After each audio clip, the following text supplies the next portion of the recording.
Hello everyone, I am Tacet and welcome to the Gems of War stream. Today, as you guys probably know by now, we ended up getting a new hero class that is Sunspear, that is useless now. It's a weird class. It has, main thing going for is Perpetual Red Storm. It's also the first class in the entire game to have the blue tree. But, yeah, we'll be covering it more in a video later, but of course let's go over all of it real quick just now. For now, yeah. But yeah, I'll be going over the class event, doing most of it, just going over this real quick. So, of course, the standard leveling, once you get it to level 20, at level 10 it counts as Pride Lands, and at level 20 it counts as Rashka. The typing, you get 250 wins on this class, you get this Flame Sword, or Flame Soul. It chooses a mana gem, then deal a amount of damage to the enemy of that color, and burn them. And then for every single ally of that exact same color, you gain 4 attack. So if you do it on yellow, it'll hit all their yellows, and you'll gain 4 attack to all your yellows, and so on and so forth. But what's interesting is this is the first dual color weapon of these, if I'm not mistaken. I don't recall any of these ever being dual colored before. But yeah, that is a green-red, and yeah, it's a bit strange. I wonder if they're going to do a update next patch or something where they make all of them dual colored, other than the ones that are pure colored, in which case they'll keep them pure color.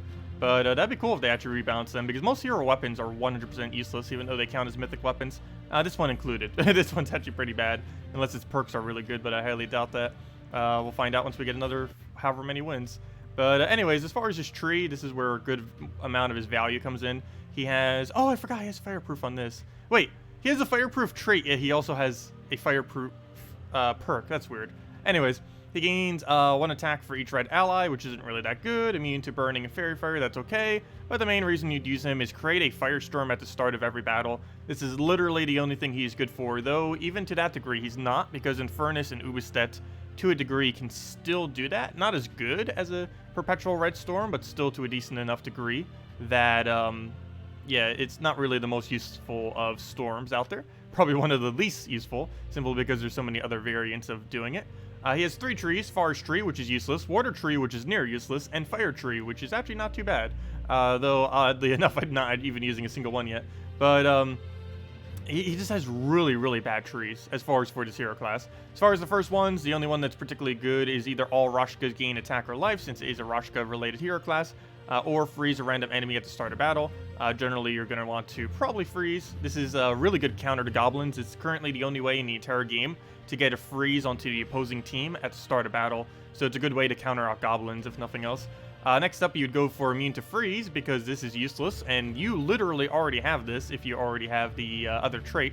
So really no point in going for that. Just go to immune to freeze, which will give your hero a total of immune to freeze, burning, and fairy fire, as far as all of its immunities with this hero class. Next up would be Entangle First Enemy. The other 2 are pretty useless. Either 3 magic with Pole Arms, which now means all the weapons now have a magic buff, because Pole Arm was the only one that was missing it. Or burn a random enemy at the start of battle. Generally, you're going to want to go with that Entangle.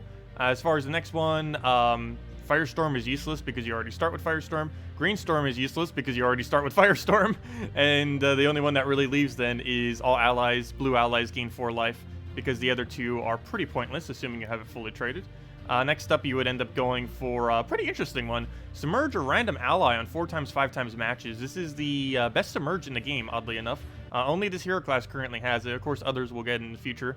But a really strong Submerge, you can just spam it onto your team, get the entire team submerged, and be protected against AoE for the most part. Other than that, you can gain extra armor to greens, which isn't really too good, or gain extra magic to all red allies, which also isn't too good because you'll probably only have 1 or 2.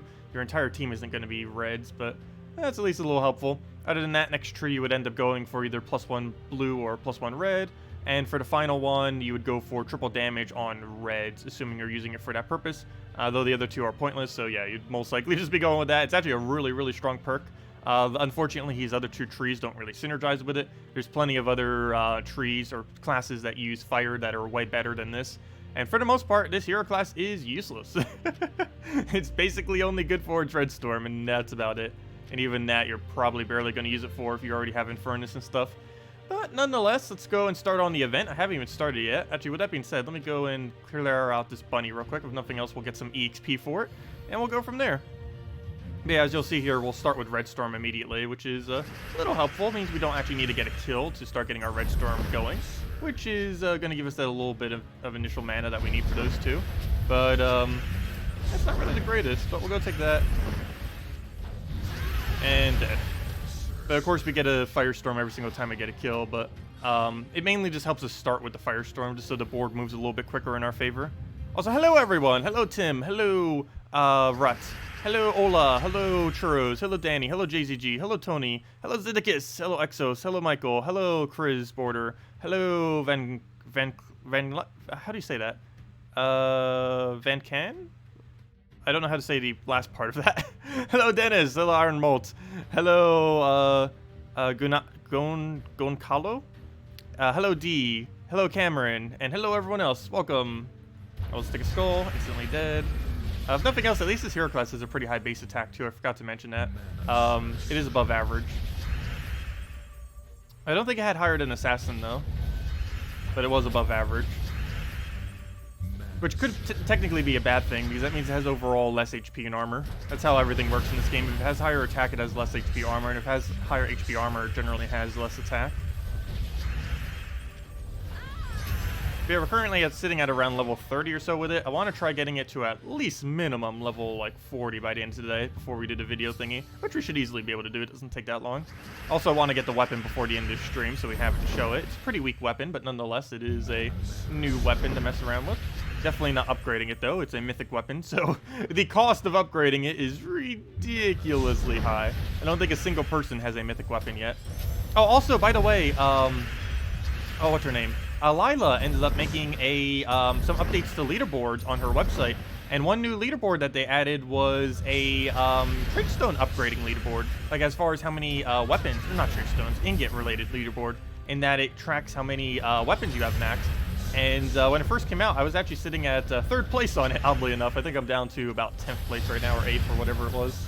But, yeah, it's kind of cool. We're actually in the top, like, 0.1% of people with the weapon upgrades. Yeah, this hero class does gain a lot of magic with the Ubistet there. Oh yeah, what weapon would work best with that? I haven't actually tried building teams yet, because I wanted to get done with the class event and everything. But, yeah, if we use the weapon that really benefited from that, that'd actually be pretty solid with the Ubistets, especially if you had multiple of them. Pretty sure there are some legitimate double Ubistet teams now. Like, before they were kind of just for fun, but now they'd probably actually be pretty good. I still feel like Ubistet's nerf overall isn't really coming back much with this hero class. The hero class's trees is where it lacks the most. It has ridiculously bad hero trees. Some of the worst combination I've seen on any of them. Like, some of them have some pretty bad trees, but at least they have, like, a little bit of synergy going there. None of his trees have any synergy. Even the main tree he has, which is fire, doesn't even have synergy, and that has a firestorm, which is useless to him. Immune to burning, which is useless to him. He already starts with both these two things. So, like, a third of the tree is completely useless to the hero class in any circumstance, because it already has it. Assuming I have it traded. Okay, we'll go get that down. Take the other red. Take a red, he'll throw some greens, we'll throw in Furnace and go from there. And cast. There we go. How are you not dead? There we go. Hello, gamer! Hello, Dneb, welcome. And good morning, Matthew. Also, next patch, we're getting the other 5-color version of these. If you've ever wondered why, like, hey, why is there only a bunny for the blue and then there's nothing else? I wondered that too, but they're finally adding that next patch. They're going to be adding 7 new pets, 2 related to delves that you'll get only through delves, and 5 that are obtained normally by, you know, normal means of obtaining pets. And those 5 will be the other 5 colors. Currently, we have Blue Mastery for the bunny, and then we're going to get 5 other ones for every other color. It's not really that effective, but it's something. Hello, Rafik, welcome. Hello, Jen. Hello, GamerFox. Welcome, welcome, welcome. Okay, let's go and, what do we even need to move here? We're going to take the purple to red. Go grab ourselves a red right there. Get a Furnace down. He's going to silence us. He silences the most important one. Good job. We'll go throw that on him. Maybe get a Ubistet in there. Oh, if I'm going Ubistet, why didn't I hit the other one then? Okay, let's just go take a red. That should hopefully kill. Come on, nerfed Ubistet. You got this. Yeah. Still got enough damage. Can you get Ubistet from the class events? Yes, it is possible, though it is very, very, very, very, very, very, very, very unlikely. But it is technically possible. your chance per troop that you get is either 1 in 1,000 or worse. I don't actually know what the drop rate is, but it is very low. It is extremely unlikely, even if you went all the way to tier 7, that you would not get a Ubestet. But it is technically possible. So far, we've only ever gotten 1 mythic from opening up those class thingies. I believe it was, I don't even remember which one it was at this point, but I know for sure we've gotten 1. Oh, it was Wild Queen we ended up getting during the Wild Folk event. I remember now, during the Wild Folk class event. But it's the only one we've ever opened in however many we've done of them. Is the new class worth leveling? Well, yeah, every class is worth leveling to a degree, because you'll eventually need it for kingdom upgrades. But as far as is it worth throwing a lot of gems at? No, I only went for tier 4 just so we have stuff to do for the videos and the stream and just to get the orbs and everything. But no, I wouldn't really go all in on it unless you just really wanted to go for orbs or something. It's not worth spending gems specifically just to power level it, if that's what you're asking. As far as leveling it, though, technically every hero class is worth leveling. You never know when they might be needed. Like, even this hero class, who knows, maybe we'll need a perpetual red storm for something really specific in the future. And it'd be nice to have this thing leveled in case that ever does become a thing. And I haven't bothered testing it. For all we know, there could actually be something really good with perpetual red storm. First thing that comes to mind is, like, Alchemist, Moneylender, Hero, Queen Titania. Something along the lines of that, and just go infinite Queen Titania spam because you're so red dependent. Because normally that team wouldn't have red storm. So that'd be a way to put red storm on it while still gaining hero HP, which is another problem with that class, or that team previously too. You didn't gain hero HP, but now you can. So I'm pretty sure something along the lines of that is what I would be using with it, most likely. Just because it'll be able to power level the hero class while also being a not horrible team. Anyways, let's go claim our snow bunnies. How many more do we need? We still need 5 more. It doesn't update, so we still need 5. Or, you know, we got 1, so it's actually 5 instead of 6. But anyways, let's go do the class event. Haven't even started on it, though I did make a team already. I don't know if I'll be revamping it at all, but we're currently starting with Mang, Sakima, Spirit Main, which is kind of useless, but I don't really have another option, and Ubestets. You can also just keep spamming literally every Ubestet you have if you own more than 1 Ubestet. But basically, I'm just going standard Mang team. I was going to use Titan, but I ended up opting to switch this to the hero class so I could level it some. So this is going to be a little bit harder since we're not using Titan, but hopefully it'll still be fine. Okay, we'll take the purple. We'll take a... What do we need? Why is everything horrible? Luckily, this is an easier battle, so they shouldn't get away, but still. We're going to take the red there. That'll be full mana. If nothing else, the main is giving us a +1 red. That's one of the reasons why we're actually using it instead of something else that might be slightly better. Well, for one, it is to cover more colors, but also because we need him for the +1 red, which is helpful. So we'll hit that. He revives, of course, and then we'll just one-shot everything. We don't really... You know what? Maybe I should replace him for now, because against these smaller scraps, his attack buff is 100% pointless. I can even go for the thing. Can you stop summoning as well? Okay, we got Ubestet here. Wait, Sakima, what's your alignment again? I believe it's brown to yellow and blue to skull, if I'm not mistaken. Let's go use that. That was correct. And we also don't use blue on this team, but we do deny it off of Schema. And that's basically what we do for every battle. Something along the lines of that. Should be smooth enough without it. Biggest concern is something like this team just two-shotting us or one-shotting us later during the final battles. Not if a Valraven keeps replacing it, it won't. Oh yeah, I forgot, we have Entangle. Oh, never mind. Maybe that won't be as big a deal. Because Enrage doesn't hit through Entangle. So yeah, we'd kind of be safe at that point. Let's go throw a Mang at him just so he doesn't go and escape. Go and... Also, we get extra magic too, which is kind of cool. A lot of extra magic. So we should hopefully have enough to one-shot Mang or two-shot Mang and stuff like that. Well, maybe not one-shot Mang. Earlier on we could one-shot Mang, but later on that's definitely not going to be possible. Oh yeah, if you don't have Ubestet, that does make this team a little bit harder. Or these battles. I would say probably go with... I need to go double-check that. Yeah, I forgot about that. A lot of people won't have Ubestet. You definitely would want to go Sakima. Sakima's a pretty nice addition if you happen to be able to pull her or have her laying around. I guess I'll go with one with none, or just see what it would be with none. I don't know if I'll actually use it, because obviously it'll be a little bit weaker. I almost feel like it would just be mass mains. Do like Titan hero class with 3 spirit mains, I think would be the strategy. He's only ultra rare, so you probably have multiple copies of him. You would need to fully trade it to actually make that viable, because you need his extra red mana. But if you just went for like a really, really quick rush down on mass Mang using spirit mains, I think that'd be your best bet. if you don't have Sakima and or Ubistet. Other than that, Shadowhunter can hit pretty high if you wanted to cover blue or something. Though if you're using Sakima, that wouldn't really work out too well. But yeah, most of these other ones aren't really too useful. Pride Hunter is just pure red, so you can't fill it. Rushkin would be okay because it's a 2-to-1 boost ratio. But yeah, it's mainly these three are the only alternatives you could really use. That would make you cover every color if you use red on your hero, which would be Mang. So technically, if you use like Mang, Spirit Main, Rukshin, and Shadowhunter or something like that, these four, or you know, these three with Mang, then that would work. Or alternatively, you could literally just go 3 Spirit Mains, and that's pretty much the only strategies, other than if you have Sakima or Ubistet, in which case you use Sakima and Ubistet. Yeah, that's pretty much all the options. Most of the other ones aren't really going to do much for you. And Spirit Main's the cheapest you can possibly do effectively. Why is there so much blue? The only color we do not need. We'll go take that, take that. I can't even take a skull or anything. We'll try for an extra turn. Never mind, I don't even need to try. It was all within sight. We'll get a Mang here. We'll do it on the summon because we don't want him summoning. Go take a red over. Go grab a... Don't want to take that. It's a trap. Oh, never mind. You just keep it to him. Fail. Okay, let's go Mang.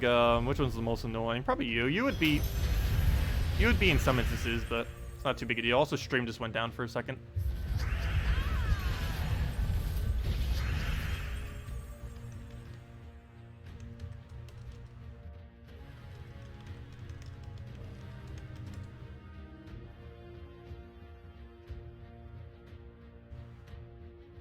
Okay, we're back. Sorry. I don't know why it still keeps doing that. Really wish it would stop. Okay. But yeah, I might be moving in the next year or so. And if I do, I will be getting a new computer when I move, as well as a new internet service, which should be a lot better, hopefully, and stuff like that. I don't know for sure if I will be, but yeah, hopefully once I move, everything will be a bit better. Though that's probably not till like late next year, if it even happens at all. Okay, so basically 1 year from now, basically. Anyways, let's go and throw a brown over. Try getting that down. Get a nice Mang. Probably throw that onto first slot. Wait, why did I do that? He has all the disables. He had the freeze and the entangle. Well, I guess one less Corvash to deal with. He's the most threatening thing on that team, so at least we got that. Oh, good. We don't need to worry about Amira. Normally, Amira would actually be really annoying during the later modes because she can one-shot any blue troop you use. But we don't use any blue. So she can't actually one-shot us anymore, which is kind of funny. But yeah, do be careful of her if you are using a blue. And then we'll just hit her with anything. Hello, Max. Welcome.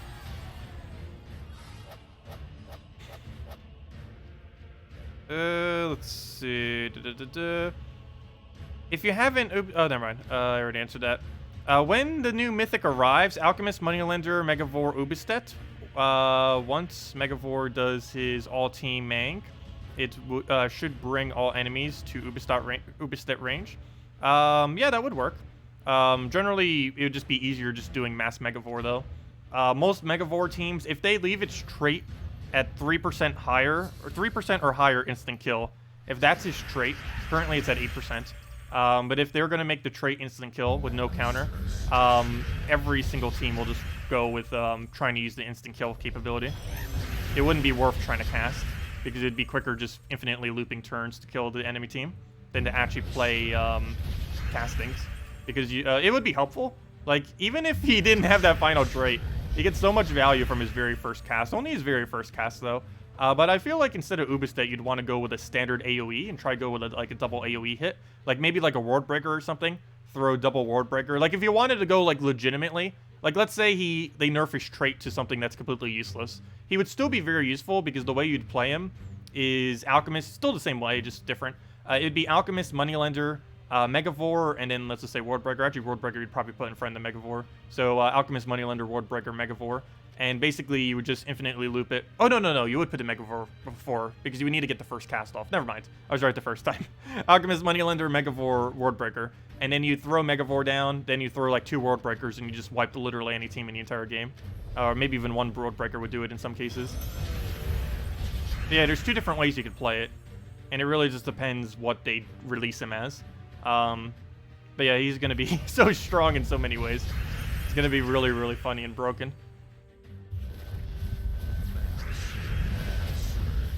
Okay, we'll go throw down a Mang. 2 on there. How many gems did I spend on the shop for the class event? I believe it was 500. I bought up to tier 4, however much tier 4 costs. But yeah, I believe it's 500. But we get 2 orbs back as well as at least 75 gems. Also, thank you, Edgar, for the subscribe. Much appreciated. Hey, we got Arcane as well. So let's keep going. Let's go claim our first reward. 10 EXP. Give me that EXP. There we go. It's not even really that good for EXP. I'm mainly just doing it for the orbs. Really wish this game mode gave better rewards, though. One game mode that actually does give really insane rewards, unless they rebalanced it, is the new game mode coming in next patch. Not only does the delves themselves give insane rewards, like actually progressing through the event gives you ridiculously good rewards too. I don't know why they made it so high. I still don't know how much it will cost to actually buy the gem-related things, though, so maybe they priced it pretty high because of the rewards you're getting. I'm not sure. But they seem way above average, that's for sure, compared to, like, the other game modes. But we'll give them a buff. It's probably way more than enough, but oh well. Let's go take a red. Oh, that's funny! Our freeze at the start of battle actually stopped him. I was wondering why he ended his turn. That would explain it. Okay, we'll try for Skull. Didn't get it. He also didn't go for it, so we'll take that. And then we'll start one-shotting one by one. Yeah, we'll take you out just because I don't want you to summon. And it's pretty much match. We just have to double skull him somehow. You know what? I'm actually going to leave that there. Hope he goes for the wrong one. Do that. And then skull. Okay, he did go for the wrong one. Perfect. And down it goes. Oh, yeah, that reminds me. We're using Roshkas now. Let's go get all Roshka looking. Let's go dress up for the event. Or the class. Let's see. Because I was using this with Orb Weaver. I think we'll do that now. Let's dress up to, like, every class we ever do. So right now we're using the Urska thing. Or not the Urska, whatever it's called. I can't remember its name. The Pride Lands. So let's go change that. Let's go change our appearance to the Roshka. And change that back to the black. Actually, we're kind of go just our basic theme then, I think. Just the normal way we normally go. Unless we need to change it for something. Let's see, where's that? Yeah, we'll just go back to normal, except wearing a different outfit. Just to use the thematically correct one. Let's see, is there any hair color that kind of matches a bit better? That one kind of does. Let's see. How close can we get? That one could work too. Have it as like 2 different colors instead. I actually like that one more, I think. Let's see. I think we make both of them that one, wherever it is. There we go. Okay, we'll go with that. And now we just need to change our pet to look more thematic. Click yes. And okay, now let's go change our pet to look similar. That or we need to change our hair color to match whatever pet we choose. Where are pets? Troops, pets. I don't know, which one of these would look the best with a Roshka? Eagle probably wouldn't look too bad. Let's see. It's too brown. Do we have a lighter brown pet? Minotaur. Ah, it does match! It matches! Oh, we gotta go with it. We gotta go with it. Wait, let's see that again. He actually matches! Okay, we're sticking with that. He actually matches the hairstyle. That's funny. That's perfect. Okay, we're going with the Minotaur. That's adorable. Okay, let's go to class event. Okay, let's continue. That is absolutely adorable. Hero, Mountain Crusher, Dwarven Gate, Valkyrie, and Tesla. Yeah, that would end up working. Similar to Double Dwarven Gate, except you just run with the Mountain Crusher spam. That would be perfectly fine. Tesla solo works against everything except Submerge for the most part. All right, let's go take a Scolder. Let's go grab a purple down, grab a free turn. What do we need? Let's go get, like, purple to something. Try getting probably Sakima at this point. Take out first slot, go from there. And it seems exactly like what we'll do, except we don't have alignment, I don't think. No, we do not. Well, he even uses yellow. Oh, or Ubisoft does. Like, I'm still going to throw this, because why not? So we'll do that, get a kill. It's still a low enough area where they're not really going to hit us with the reflect spam of skulls. Like, even if they hit us with every single one, they're not going to kill us. At least not yet. And yeah, I guess we just throw this. I really wish you did damage. Your buff is so useless. It doesn't even give you durability. All it does is give you damage. Which in some contexts would be better, but in this game mode, not really. We don't even have a summoner in this kingdom, too. Unless we use a weapon that has summon, or hero class that has summon, we don't have any summon that we can possibly use, which is also annoying. We don't have any buffs, and we don't have any summons. Which are two really annoying things. By buffs, I mean like durability buffs to make sure we don't die. Hello, Ellen. Welcome. You have Divinia, Queen Titania, Yagway. What teams would work? Well, Divinia plus Yagway is pretty strong. You can just do Alchemist Moneylender with it and just go and spam like crazy. Alchemist Moneylender, Yagway, Divinia. And just keep getting protected, keep spamming Divinia for HP, keep throwing Yagway on every alignment or clearing the board when you don't. And just keep spamming it out that way. You could also use it for Red Guild War Day, which I don't believe occurred yet this week. Let's see.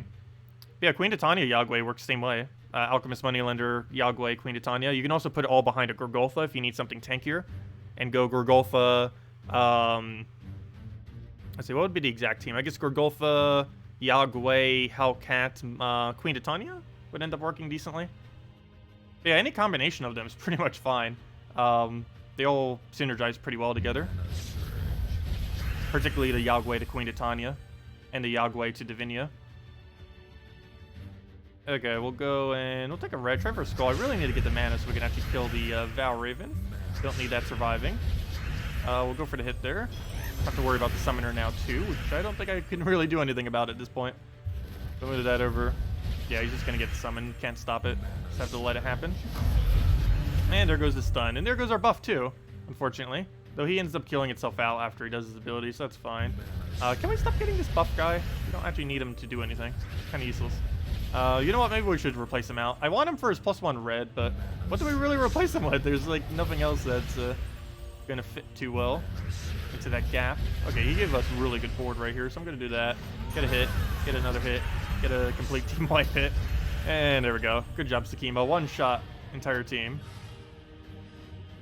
Oh, so we've only used 2 battles so far. I think I might have bought in too many packs. Well, if nothing else, at least we make a pretty secure leaderboard. Plus, I'll have some extra battles to show it for the video later, if nothing else. Okay, let's take the red down, go through a Mang or something, go from there. Throw this down onto, do we worry about Corvash? I guess yes. He has such a low durability on HP, so we can still one-shot it. Probably next one I won't be able to. Depends how many turns go by, because we are getting 1 magic per turn off of our Ubistet. Normally, you don't really get to utilize Ubistet in that way, in that he gives extra stats to your entire team. But, yeah, he does indeed give it to not just himself. He does give it to literally every what's it called? Every Rashka on your team. And his entire team is pure Rashka. Hello, Claws and Juice. Welcome. Also, hello, Traylin. Hello, Marcelo. You just got to the stream, but why is the new hero class have 2 traits as the same as the 2 abilities? Because they gave it Fire Tree. It's really weird, but yeah. it's weird, to say the least, but they did end up giving a lot of the similar things they'd already had.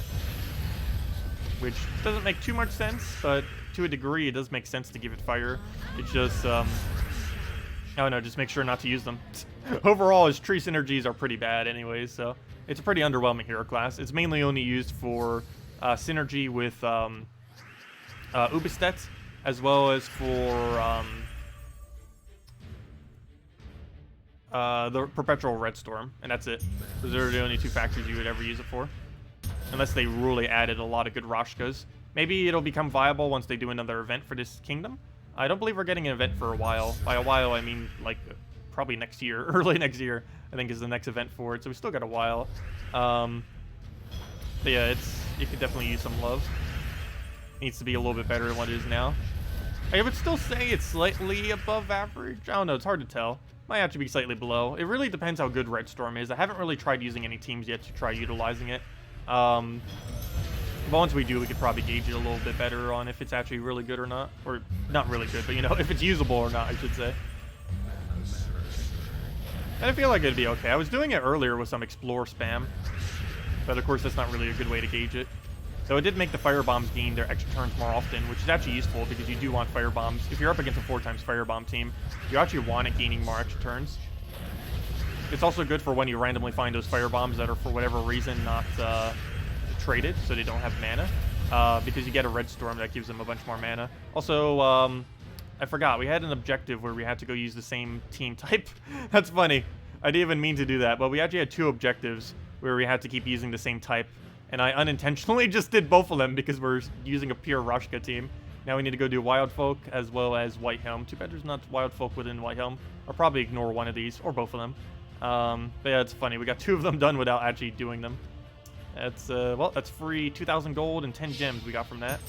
And there's a bunch of extra stuff from there. Okay, let's go back to the game. Back to that. Go claim our reward thingy. Where to go? Grab all those. And back to the fights. You're using Spirit Main, Sakima, Ubistet, and Shadow Kitty. You'd probably want to use your hero on your team. You get 2 free EXP every single time. Plus, you can just use solo Mang if you use Titan. Or really solo Mang even if you use anything. But you generally do want to try fitting your hero into it. There are 2 EXP per thing. Not mandatory, though. You could literally go 4 Ubistets if you really, really wanted to. Obviously, almost no one has that, though. There are some people. Some people do. Okay, how much damage do we have on this? We'd have to wait out 3 turns. I think it might actually be worth doing. As long as we deny every yellow. Let's see. Is it worth waiting out? Probably not, actually. Let's go and kill that out. Skull spam the other one. Dead. There we go. No waiting. We'll be impatient. Take that over, and that's pretty dead. Or not, actually. That's not enough damage. Oh, I could have... Oh, did I have Ubistet mana already? I could have just went for it and been done. Okay, we'll take that. Take that. Let me take a skull into Sakima, I guess. Or into anything. Doesn't really matter as long as it is enough damage. Oh, and gained a lot of levels. 62. I mean, 32. I wish it was 62. We're nowhere near 62. 40 is actually halfway to 70. As far as EXP is concerned. Obviously not numerically, but as far as EXP is concerned, 40 is halfway to 70. And 70 is halfway to 100. Okay, let's get a Mang down. I'm actually not going to do it on his first slot. I'm going to do it on this one. And then we kill it with that. And then he dies to that. And that's pretty much a match. We just go for that. And down it goes. Hello, Blanix. And no problem. And if you guys have any other questions or anything, feel free to leave it in chat. Oh yeah, Spirit Fox is so annoying, especially when a team spams like 2 or 3 of them. Though even 1 can be really annoying too. It has stealthy, so you can't target it with drains and stuff like that. And there's not too many AoE drains. But yeah, it's definitely a very annoying trip to deal with. A really strong one too to use in early game and throughout the entire game. You just got an odd glitch, not quite as annoying as the no turns thing with nothing frozen, but 4x 5x gems match you were getting for a while. I don't know what you were saying with that, but I believe there is still a glitch. I believe it's fixed next patch that you can actually, if you're frozen on first slot, you still get your turn if you Doom Skull extra turn. Pretty sure they haven't fixed that yet. I believe that is fixed next patch though. There's a lot of bug fixes coming in next patch. I don't know the full list though. They never actually gave us a changelog of bug fixes during the beta. Which seems weird, because you'd think they'd want us to test them. How many... Oh, never mind, I already answered that. Also, hello, Juve, if I didn't already say hi. Let's see. Yeah, farming gold in Warlord 4 difficulty in casual PvP is quite a bit more gold than normal PvP most of the time. The only exception to that is revenge battles, in which revenge battles are just always the best gold in the game. Though the problem is you can't just perpetually have revenge battles. Okay, let's just do a double hit there. Hit, hit, triple hit, dead. How many gems would it cost to power level this class? A lot. It's not worth it. There's no hero class you would ever want to do all the way. You'd want to do some, maybe, just to cut out some of the time and to go and convert your gems into a leaderboard ranking, but to get orbs. But as far as like actually maxing it, it is definitely not worth it. It would cost somewhere around 5,500 gems or so. You would obviously get several of those gems back, because spending that much, you'd probably make like top 5 of leaderboard or something. But yeah, it would cost somewhere a little above 5,000 gems to max level it. Once you reach the final tier, it costs 1 gem per EXP, and you need 5,025 EXP total.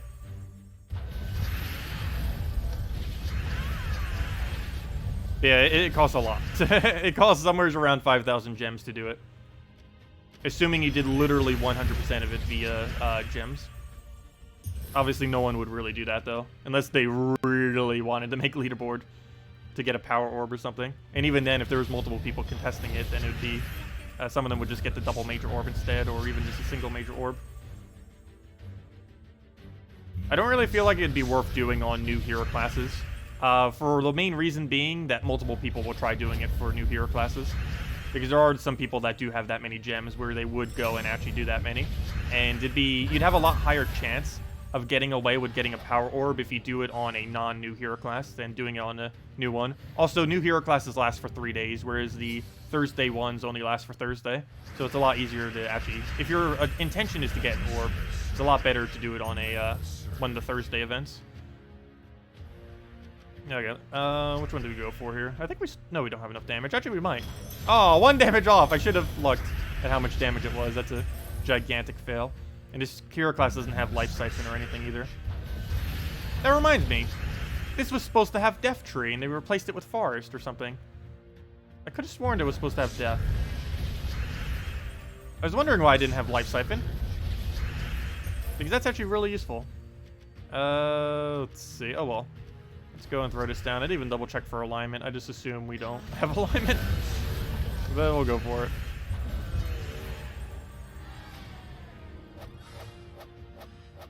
Oh, the final trait creates a red storm at the start of every battle.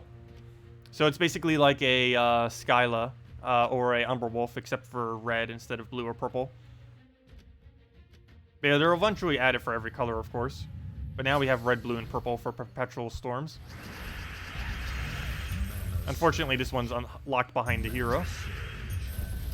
And I don't think you'd really ever even bother using it for Red Guild War Day. I just don't feel like it'd be worth it. Okay, we go for Manga to Ubistet. Should die pretty quickly. Unless he gets full mana right here, we shouldn't have an issue. Also, thank you, Jasinos, for the subscribe. Much appreciated. Oh, wait, why did I do that? I could have just Ubistetted him.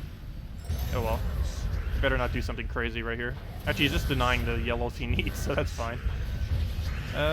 Do we wait a turn? He just denied the yellow, and he's about to summon. And I'm about to double kill, so I think I just wait. Can you please cast the one I want you to cast? He's frozen on yellow, so he can't get his turn. Oh, wait. What if he gets on red, though? He's not frozen on that. Okay, I think I just Ubistet kill it. I don't want that Valraven getting away. It's not worth risking. We'll go take the red there. Take the skull. Let's go throw another red. Get a schema. That completely misses. Should probably just double check. I don't know why I'm not checking what on earth our alignment is. Would be useful to do so. Let's go get a Mang down on this first slot in case he feels like killing hero. Because we lose a lot of damage after that occurs. Which he's about to do. He's about to resummon his entire team. This is why I wanted to kill you first. Okay, we'll get that back up. He'll go do his thing again. He'll get another hit, probably kill it, yep. And, wow, that is cycling so much mana. Luckily we have so many stats to actually kill him with, but if we can't actually get some damage down, we need skulls so badly. Come on, Sakima, get alignment somehow. Go move that. There we go, boom. There we go, win. We'll go kill that one out so we don't have summons to deal with anymore. Dead. And Ubistet cleanup. Wow, that took too many turns. Gotta be careful on that on the later ones. Oh, it's the biggest battle too, no wonder. Anyways, did we get another reward thingy? Oh no, I already claimed it. Oh, let's keep going.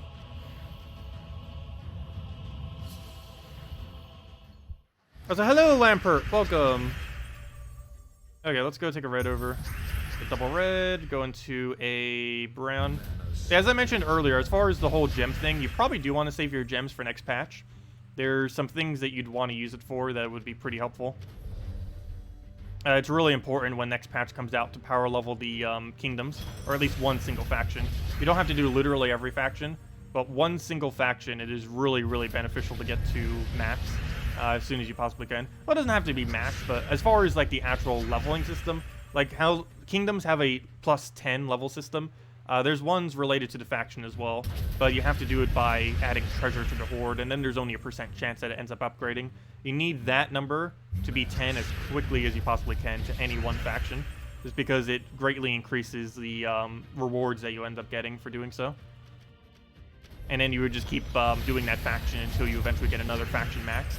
And then you'd go use those 2 factions, and then you get another faction maxed, and you basically just hop between maxed factions. You do have to do every faction eventually, but you, for the most part, would only ever want to delve into maxed kingdoms, or maxed factions. I'm going to call them kingdoms so often. If I'm ever calling something a kingdom in the underworld, I mean faction. I'll probably get it right eventually. I think I've done it like 100 times now. Oh yeah, so new systems coming in next patch, Delving. It's a new minigame that's associated with factions, and factions are basically the new kingdoms. It's the kingdoms of the underworld. And they're not going to be adding another kingdom for about another year. Instead, they're going to be adding factions about every month, which are kind of like mini kingdoms. They have 4 troops instead of 8. They have a much shorter storyline, and they have a whole different system correlating with them. But yeah, next week, almost guarantee we're getting next patch. Hasn't been confirmed, but it's very, very, very likely that it's next week. And the first class event for, or not class event, but the first delving event, I think it has a certain name, but the first event for it occurs on September, mid-September. Where is it? I know that this sheet told it earlier. Where is it on this sheet? Where'd it go? There it is. September 11th is the very first event for it. So that means, yeah, that's 1 week after next Tuesday, right? That should be 1 week after next Tuesday. Yeah, so not next Tuesday, but the following Tuesday will be the first ever event thingy for it. For the all-seeing eye. Okay, we'll go and take a brown. So yeah, they have one, I believe, every single week. Possibly. I don't know if they're actually doing it literally every single week, but they're also going to be adding one about every month, and that'll be a weekend-long related one. That'll last from Friday to Saturday. I mean, wow, Friday to Monday. Let's see. Go and throw this down. Get our summoner killed.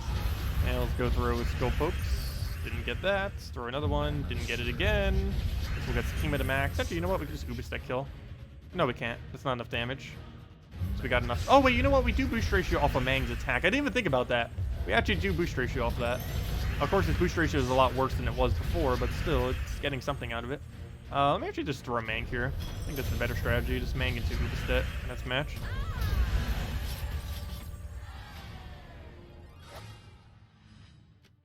Do you recommend spend gems on event keys next week in order to obtain Infernus? No, for the most part. Once you have every single legend mythic within a kingdom, you should stop throwing event keys, regardless of how good the mythic is within the kingdom. Unless you really wanted to waste your resources to try to get the mythic. But it would cost way, way, way, way, way too many resources. If the only drop you didn't have was the mythic itself, it costs way too many resources to spend event keys. And I would not advise it. Unless you just desperately wanted it. But in which case, you could just wait until you have 4,000 diamonds. He's already nerfed. He's not going to be nerfed any further than he already is, so you have time.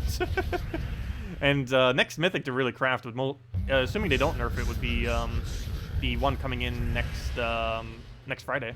Like, that's the one you'd probably be much better value to do. And they're both happening about the same time, and you have to kind of do one or the other. And I feel like the new mythic's going to be way better than Infernus, at least in its current state, assuming it's released exactly as is right now.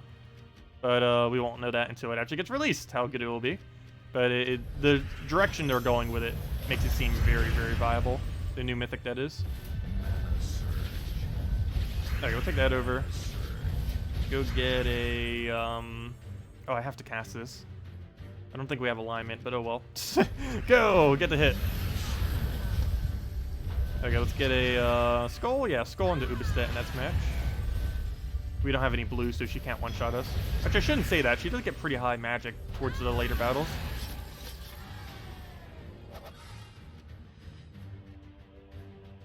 The ability of using, of the new mythic that's coming next Friday, it destroys all armor of one enemy or the entire team. The entire team. It does it literally to the entire team. What it does specifically, at least based on the spoiler thread right now, though do keep in mind it's subject to change. What will probably be more official is whatever Salty goes over on Sunday. She's going over it 2 days from now, and whatever her says probably is going to be official. But it's a 24 mana cost blue, brown, red. The fact that it uses red is ridiculously strong. And it destroys all enemies' armor. The reason for that is because you can use it with Alchemist Moneylender. If it uses yellow or red, it's going to be ridiculously good. But, and it is using red. But yeah, blue, brown, red. It's 24 mana cost. It destroys all enemies' armor. So whatever armor they have, it would destroy. So in this battle right here, it would do about, what is that? About 150 damage. Not even counting the other aspect of its ability. And then it deals magic plus 7 damage to an enemy and then submerges itself. So that's a pretty high concentration of damage because that's basically true damage, a really high single target true damage since it's breaking all their armor anyways. And then basically, of course, makes all your other damage into true damage since their armor is gone. Other than that, it has Huge, which is extra HP every single extra turn, which is nice because it synergizes with its other trait. It has Impervious, which is immune to literally everything pretty much. And it has Death Below, which is a 8% chance to kill the last enemy on 4 times, 5 times matches, which is the main thing that makes him overpowered. He would still be ridiculously good even without that, but that specifically just made him the best troop in the entire game, because nothing has immune to instant kill, and you can easily just infinitely spam it with Alchemist Moneylender, Green Seer Giant Spider, any of the 2 Trolls, or any other combination of infinite loop. Okay, we'll go get Scheme up, go from there. Go and Mang, I don't even know which one I want. I guess this guy because he hits pretty hard, especially if he has higher attack than us. So then again, we're gaining so much attack that I don't think that's really going to be that big of an issue. But let's go kill out the thing with Sakima. Actually, no, let's go move that first. How bad is our alignment right now? I shouldn't just throw her just to throw her. But I do kind of want to kill that out, but we'll move that over. Still a pretty bad board. Move that. Where's all the red to skull converts when you need them? Okay, we'll go and, what do we even want here? Nothing looks good. We'll stick to, wait, me taking the blue. That's some of our ammunition that we need for the, thing. Fail. Okay, let's go and, and this board is good. Let's go kill that out, I guess. We're up to 1-shot range. This guy needs mana. Maybe if I stop taking Mang, we could finally get him to full mana or something. Though if she could ever get a convert on the, there we go, finally. She can just convert right into his mana and just give him a lot. So apparently that didn't do too much in that case. But there we go. He's already dead. We can just throw more skulls if we needed. You heard me mention alignment. Alignment, basically, whenever I refer to alignment, I'm referring to, on the board, whenever you have something that converts something to a different color, I'm referring to if it will be able to land an extra turn. So basically, whenever I say alignment, I'm saying, well, it's easier to show once I actually have ability up. Let me wait till I get Sakima. Let's see. Go take that. It'll be easier to explain once I have it. Okay, please stop doing your mana loop. There we go. We get that up. Go get a... Which way do I want to take it? I want to leave that there because we do need that alignment. Okay, so alignments. Basically what I mean with that is there are troops that have various transforms and such, mainly transforms, where it'll convert a color or 2 colors, in which it'll move something into another. Like this moves blue to skulls, and this transforms brown to yellow. And basically what I mean by alignment is, will it land an extra turn if it does that? And as you can see right here, brown to yellow is aligned. Blue to skull is not. But it's still, as long as you have 1, you still gain the extra turn, and that's the main thing that matters. So it does have alignment, and we just go for it. And that's basically what I mean with that.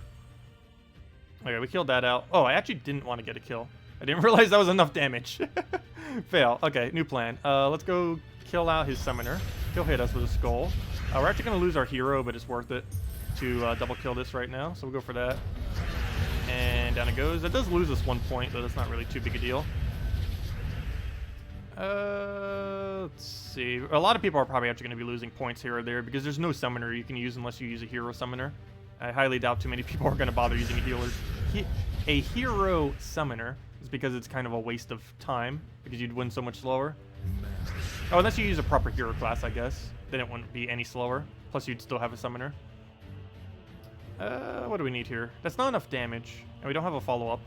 So we'll just go and... I guess we move that down. Move that, take a skull, take it that way. He revives, of course. Oh yeah, I forgot, he has so little damage whenever he revives. That's like so pitiful. He's barely even reviving. Though it does still absorb one whole hit, so if we're hitting him with like 1,000 skull damage, it still absorbs one whole hit, so that's kind of annoying. Anyways, let's keep going. Hello, Starcrit, welcome. Okay, we got a Valraven. Gotta go kill that. We'll take a blue to a... Wow, that's a long staircase. We'll get that, into that, into that, into that. There we go. Okay. Go take a red over. Take a skull. We don't... actually, we do have a drop. We'll take it that way. Full mana for pretty much everything. How do we work this? I guess we Sakima him. So we'll do that. Sakima if we have it. Otherwise, Ubistets. And we do not have it, so we'll just go through an Ubistet down. Get a double kill right there.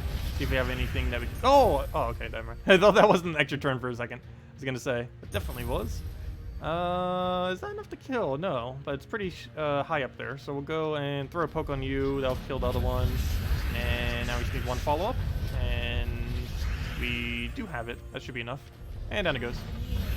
Yeah, I keep forgetting. We gain magic on her, too. Literally everything's gaining magic, so we do get a lot of stats that way. Oh, no. Did we replace that Spirit Main? Problems with replacing it out is it's the only green on our team, but I don't feel like I'm using it for anything.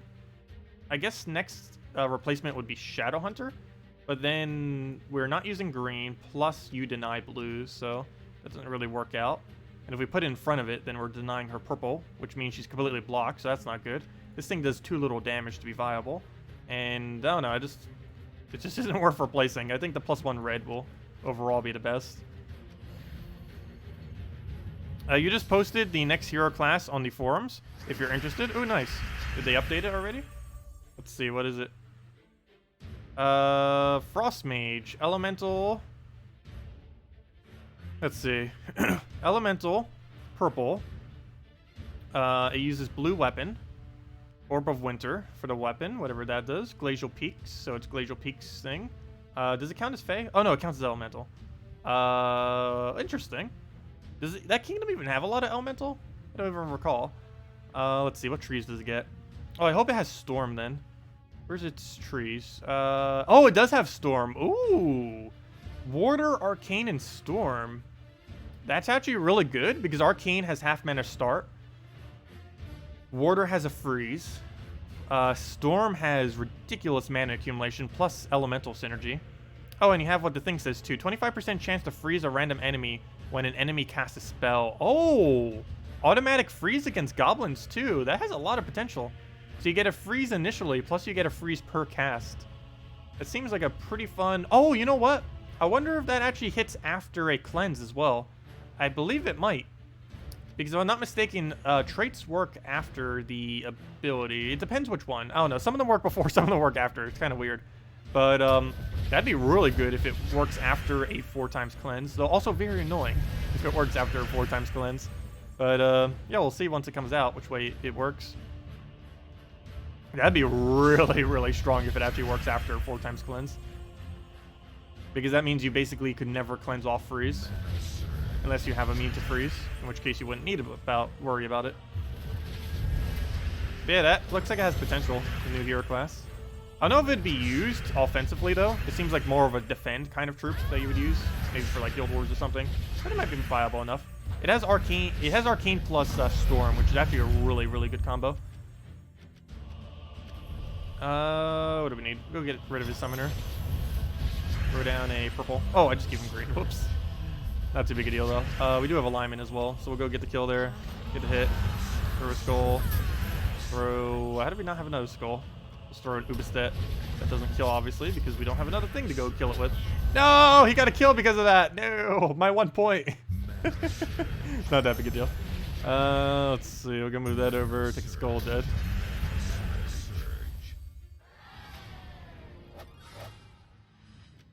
There should be, but bugged. Wait, what? Is there a new weapon that came with the new hero class today? Yes. Oh wait, is it still bugged? Some people, I did see that on the forum earlier. I haven't actually gotten 250 wins yet to know if it's bugged or not. We're still, I think we're still about 80 wins away. I'm not sure. I did about 125 before the stream. It would be really easy if we just farm PvP or explore or something.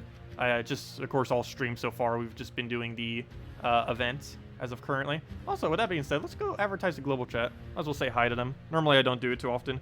Hello, everyone. I am I can't type. Streaming Gems of War on YouTube.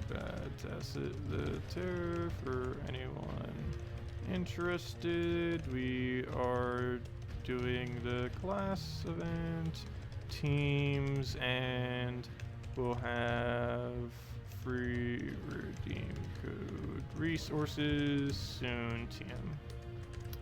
Soon TM. There we go. Let's go with that. And there we go. Okay. So we advertise the global chat. Say hi to them. I need to go to global chat more. I feel like lately I haven't been in it at all. I'm gonna take a skull down. I'll actually go throw Ubestedt there. Luckily he's frozen. That frozen is so handy. I never thought how powerful. Well, actually I did. I really wish they would add a mythic that had 4 times freeze at the start of battle. But even just 1 freeze off the blue is actually really, really strong. And it's only on his first trait, too. Snap freeze, freeze a random enemy at the start of battle. That's a really, really good trait. Oh, whoops, I got to kill.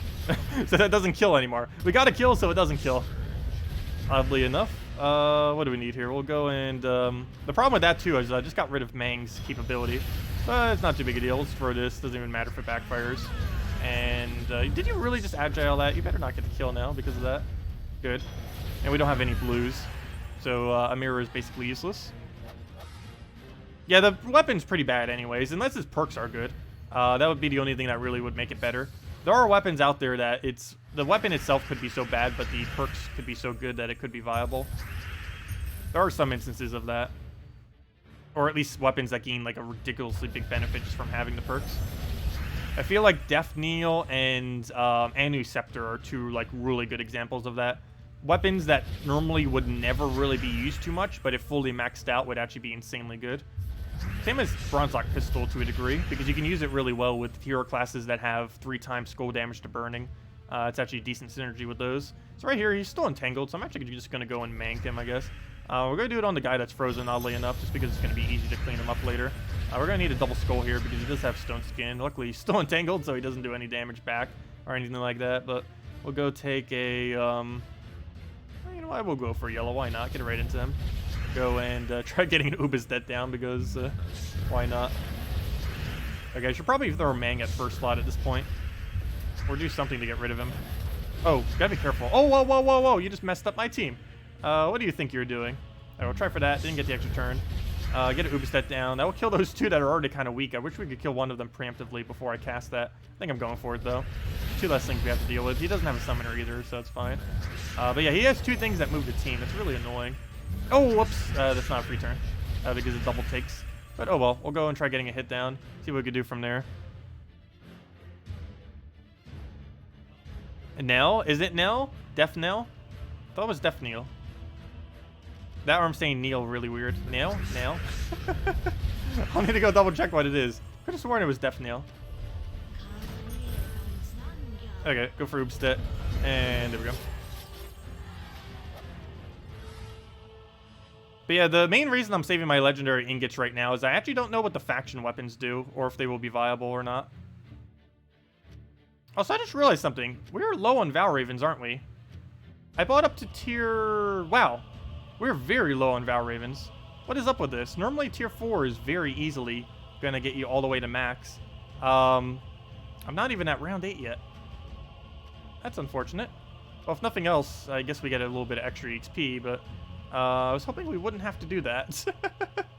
But yeah, we're all the Valravens. We need to get through 15 battles with 7 somehow. Yeah, we bought up to tier 5. That is insanely unlucky. Come on, give us Valravens. We haven't lost a single one. And we only lost Troop once, and no Valraven has escaped us. There we go, there's a Valraven. Unfortunately, he's unblocked. But luckily, there's a thing that denies his mana. But yeah, we're all the Valravens. We're going so dry on them. Okay, we'll go and take the purple over. Get a... I should probably throw another Mang. No, we need to wait 10 turns. It's too long. We'll take a yellow, obviously, just so he doesn't get it. He's not blocked on yellow at all, so got to be really careful around that. Take a skull. We already got Mang down, so it's pretty high damage. Not enough to kill, though. Gotta watch out for his yellow to red, though it does help us because it makes sure Valraven doesn't get anything. So he's kind of helpful. Okay, we'll go and hit another one of these. I guess we'll do it on you.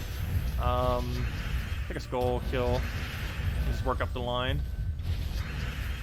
What do we need? What do we need? I guess You're just gonna arrow us. Doesn't that do a lot of damage, though? It boosts based on our magic, if I'm not mistaken. Yeah, it boosts based on all enemy magic. That probably hits really high, since we have so much magic. Yeah, 95. Oh, you have a summoner. Oh, I forgot. You summon 2. Wow, that team has a lot of summon. Okay, we'll go and he'll hit us. Don't kill hero. What do you think you're doing? Don't kill that either. So that was useless. So I guess if you were to kill anything, that's the one you should have killed. So okay, I guess that's fine. How do we do this? I guess we take Sakima to full and then worry about our reds and everything. I don't want to take that there because he's just going to get a skull. Luckily, he has a really, really weak first slot right now. We'll go move that. Get a bunch of manas. Just hit us some, but it's not that big a deal. Mang is up to 38 damage. Not enough to get the kill we want. I think we just take yellow here just to make sure he doesn't. Taking away that gives a green chance. Take that skull just so we get the kill. He's going to get another summon. Oh, that is dangerously close to death. We don't even have a good alignment here either. Ooh, Ubistet, that's useful. So we skull. Hope he... Oh, you know what? I gotta go for Ubistet now. And just hope he doesn't do something weird. Oh, you know what? No. We can go and... we have skull alignment. Okay, we'll do that. Get the kill there. Do that. Get that kill. Ubistet dead. Okay. That was almost horrible. That was almost horrible. It's not even anywhere near max yet either. It's already destroying us. We might need to switch to Titan.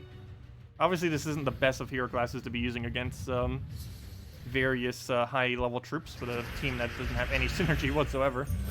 Or very little synergy. Okay, we'll go take the yellow. Go grab a skull, possibly? We'll take the purple over. Grab that. Take the red. Get a... I don't think it's worth us going for a skull. He's entangled anyway, so we don't really need to. Let's go move that over. Get a nice Mang down on... almost just want to throw it on him, actually. He has armor, doesn't he? Yeah, so let's just throw it at him. I'll make sure we have enough damage now. And what we can do is actually just directly go for the kill. Do we have brown to yellow convert? No, it does not look like it, but we can go move this over and then go for it, hopefully. Seems like we still don't have it. I'm going to go for it, though, just because of how much mana it gives us. We'll go poke him.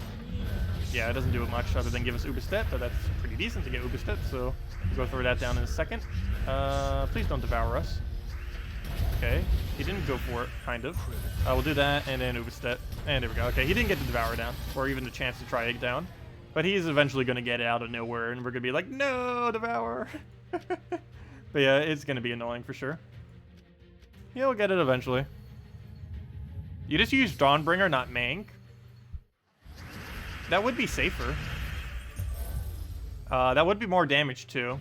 Oh yeah, you know what? Given that we have this buff, yeah, we might not actually need it because we're getting all the Ubistet damage off of that, so we could get a lot more value out of it. It does take more mana, but we also use more mana. Plus, it helps us cover every color. No, it does. No, yes, it does because we already have brown. Oh yeah, so it would cover every color then too. I guess we'll give it a shot. It'll be safer, for sure. And then we could just use him, make sure we get him up before he dies. And just throw one buff, and then that would be enough for us to still skull spam kill. Yeah, we'll give it a shot and see what happens. I'll throw a Dawnbringer instead. At least it's a worth an attempt.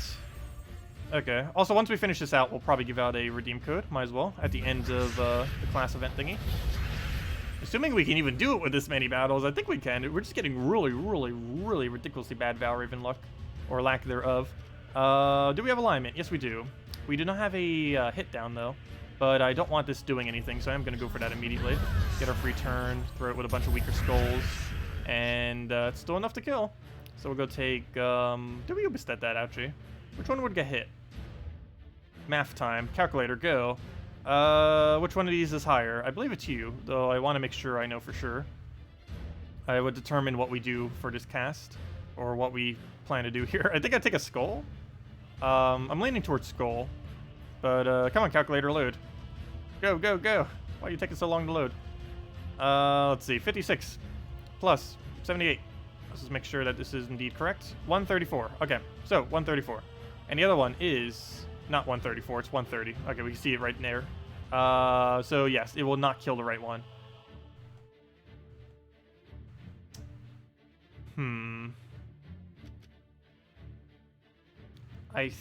I hope we get a skull. No, I think I just Ubistet it. I did that to see if we should cast Ubistet. Yeah, I still concluded by casting Ubistet. But the reason for this is he's probably going to take that red. Oh no, another red came up. Okay, that's unfortunate.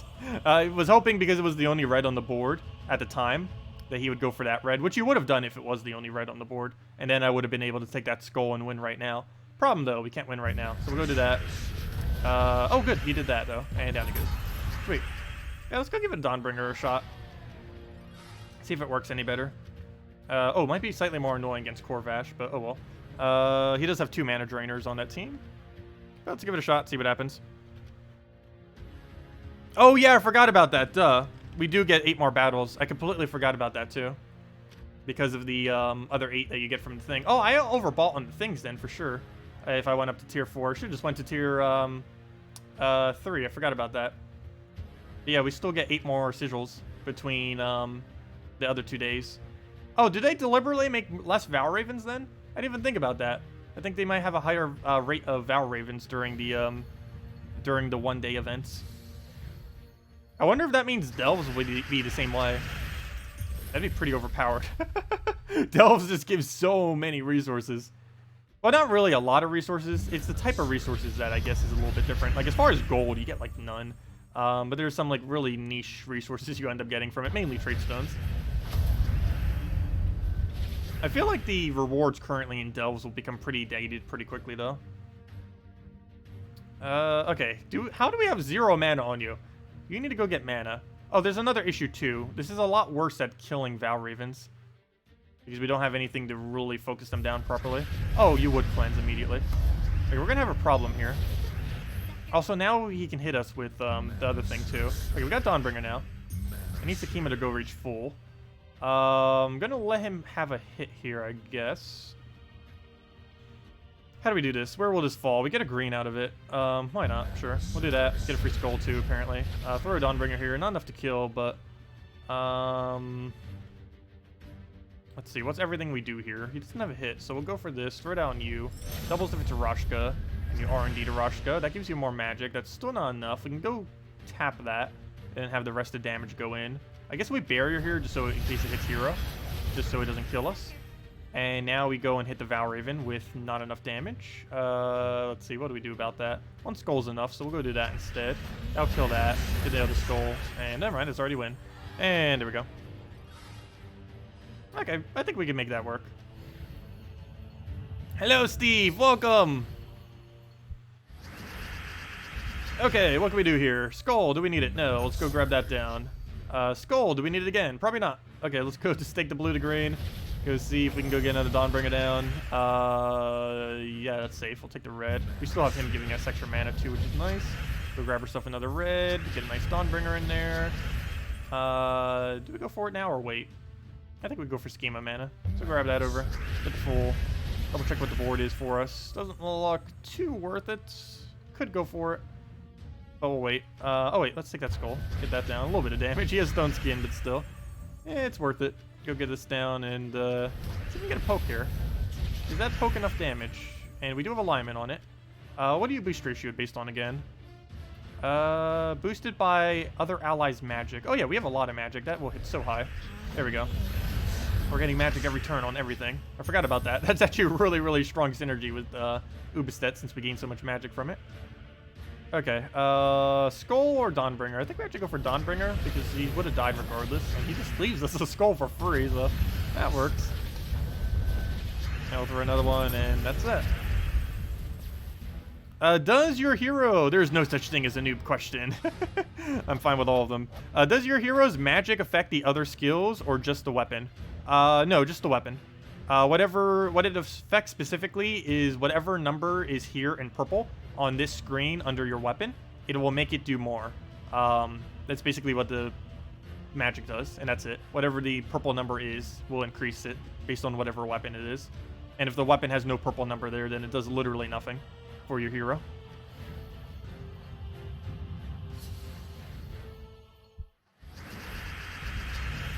Okay, we're gonna move that. Take the reds. Already got Dawnbringer. That was quick.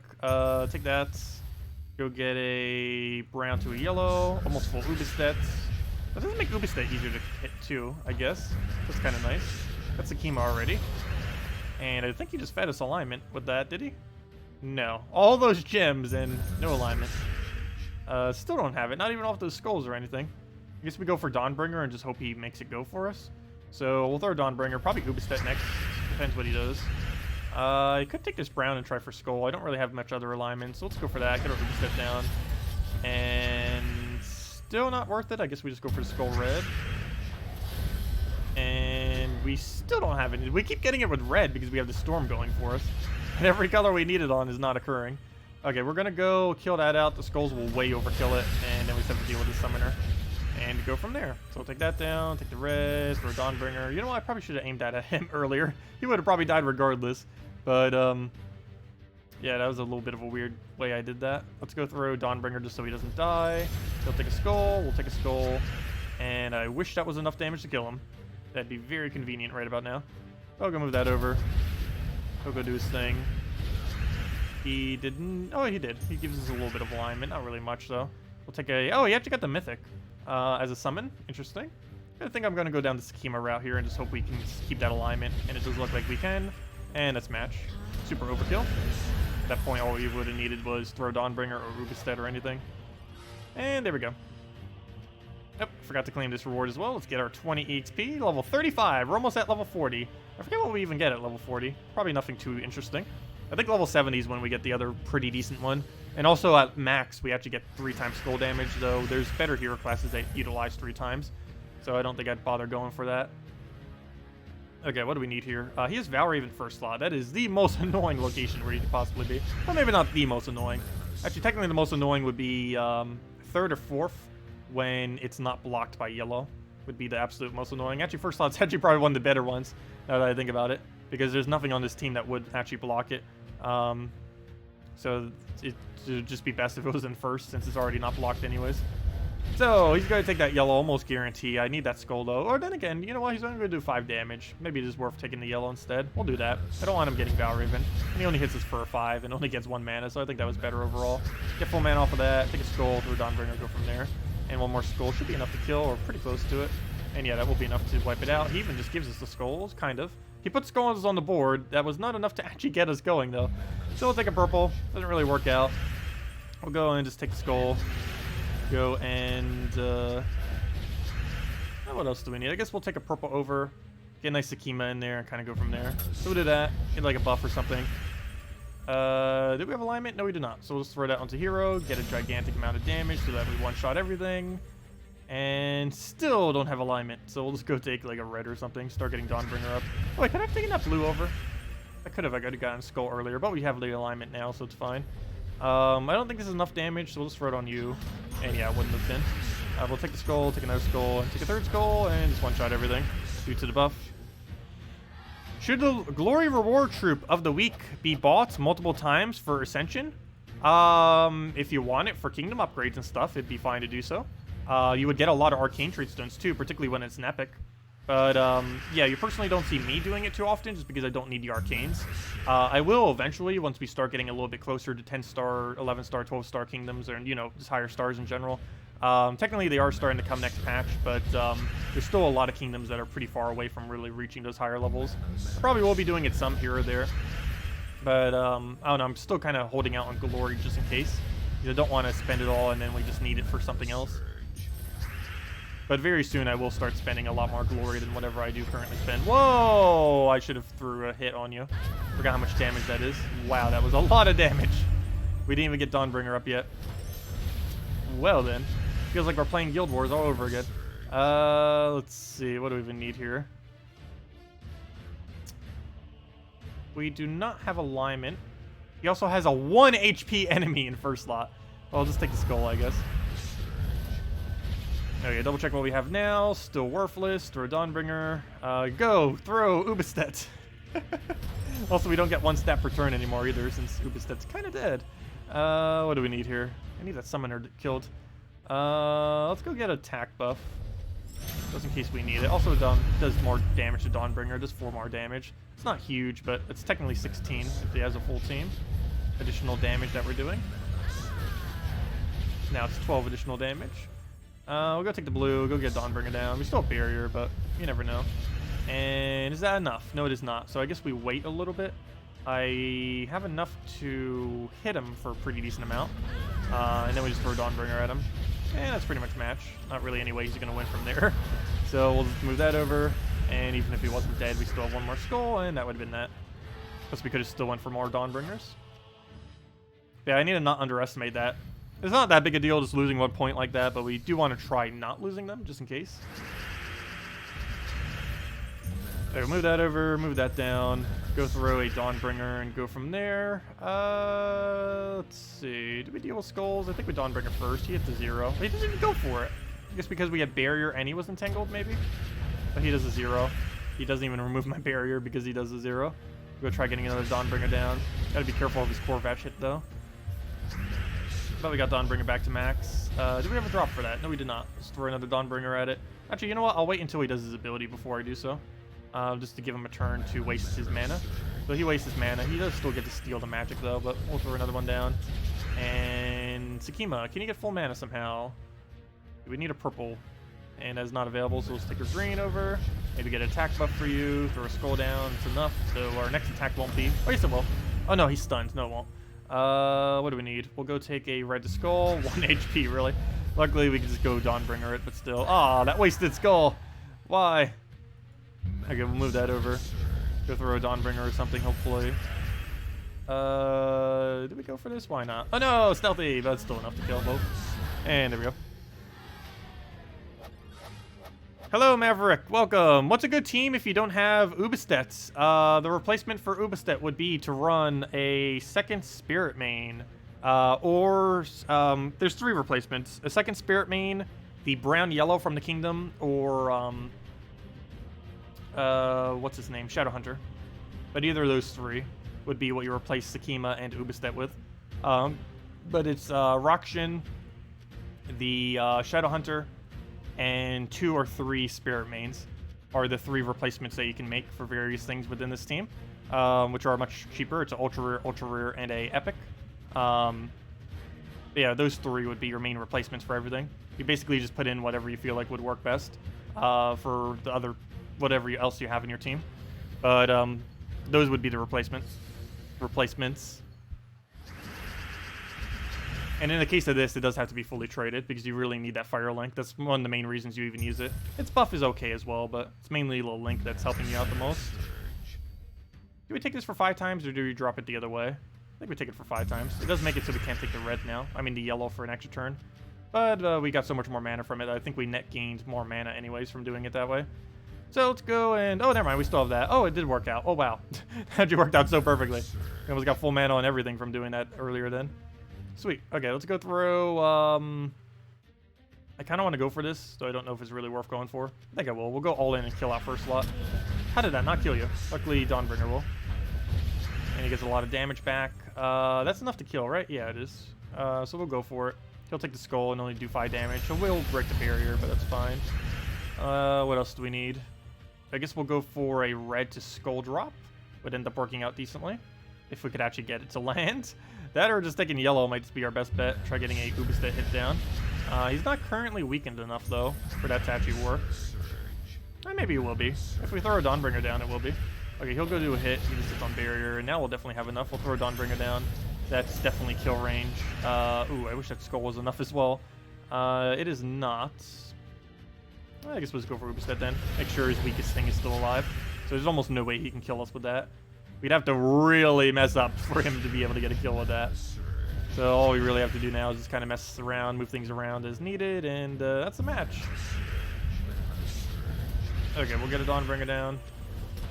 He'll go do the barrier removal, and... yes, the class counts as Roshka, so you can use it with multiple Ubistets if you really wanted to. There we go. And if we find one more Valraven, we will get the event done today. And we just hit level 36. That will hopefully hit us near 37. Actually, it will, because between the battles, as long as we don't lose one, that would get us to level 37. Then we just have to grind to 40, and we'll be good to go. And we're probably pretty close to that weapon as well, assuming it's not still glitched. So I would assume by now that they would have fixed it if it is. Let me see. If we go check our hero, go check our class, check this, class info.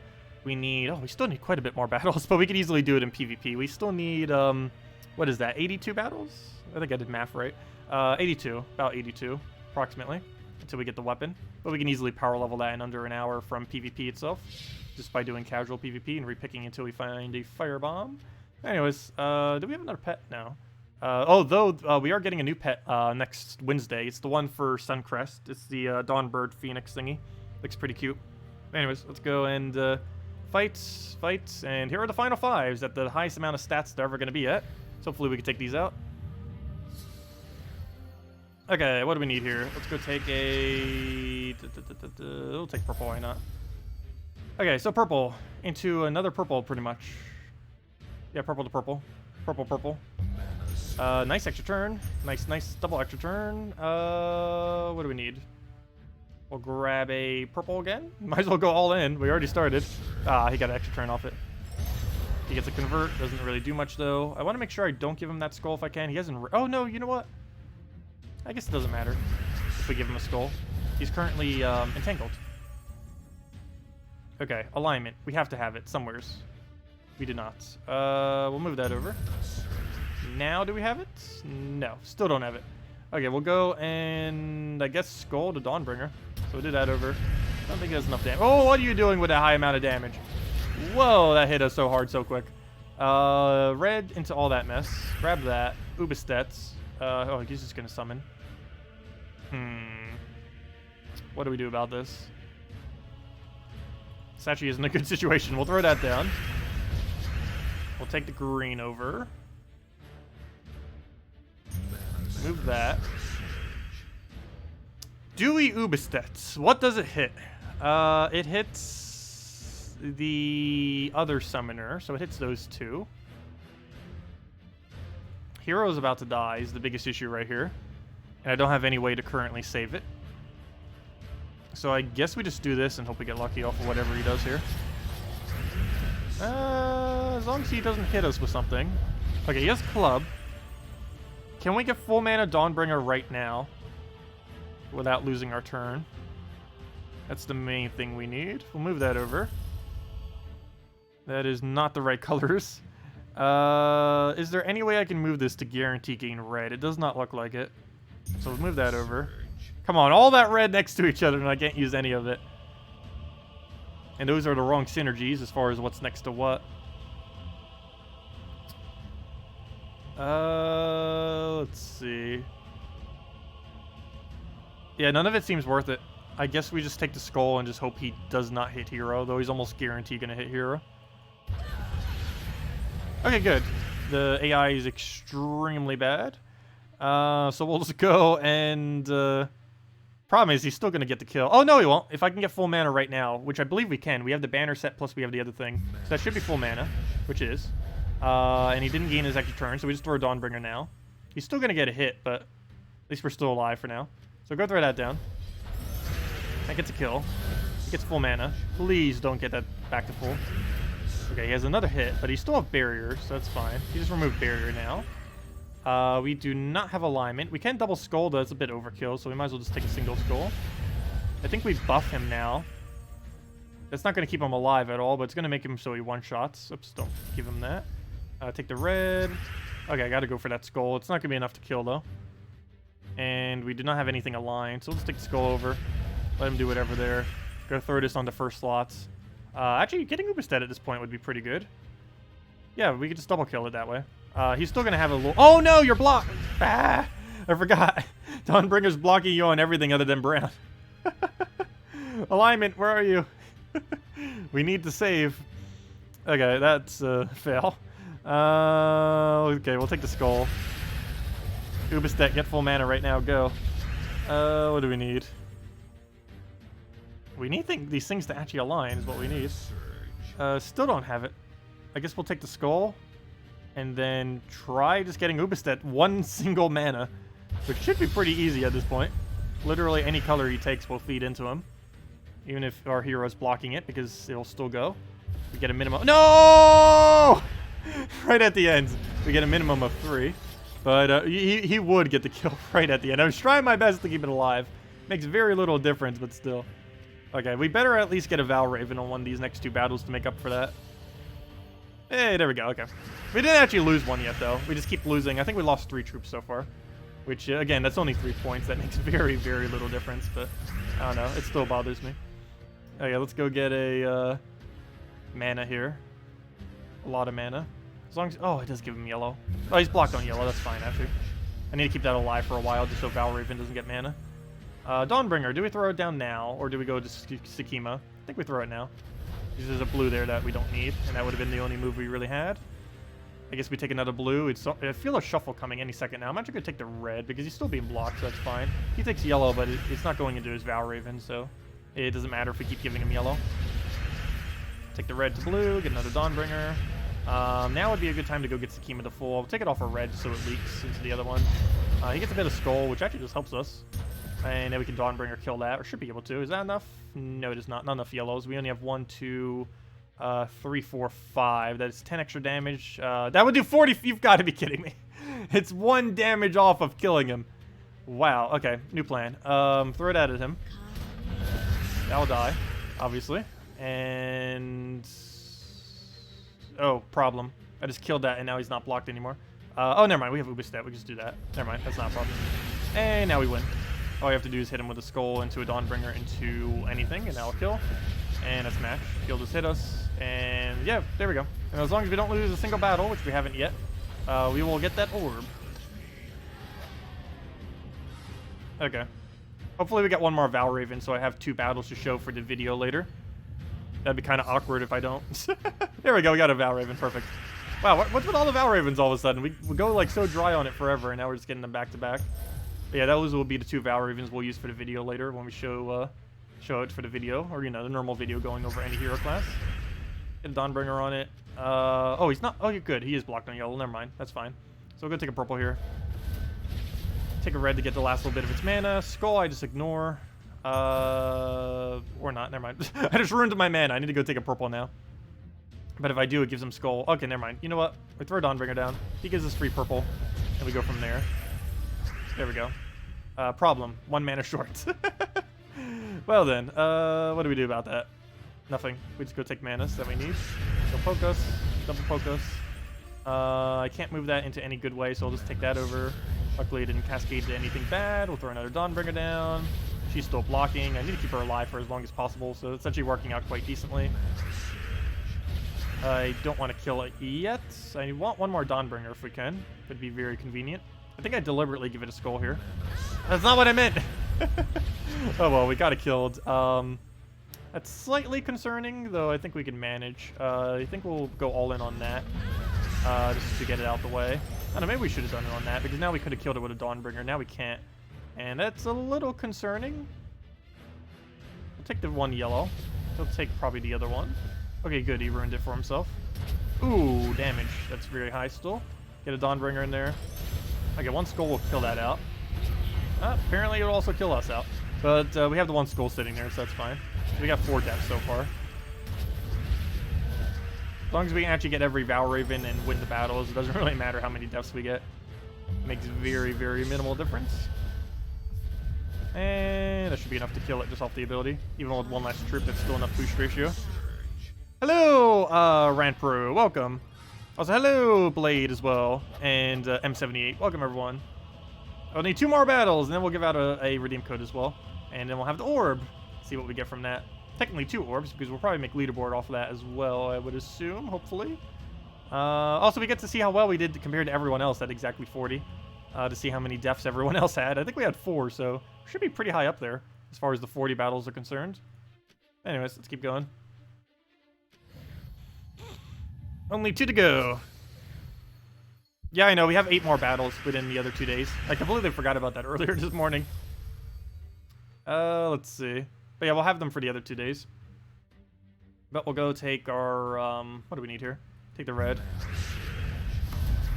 He's gonna get Corvash up, which is not good. He also stunned our hero, which is also not good. Luckily, he can't stunned the typing, so he still counters Rashka for the bonus. Oh, never mind. But he stunned it. No.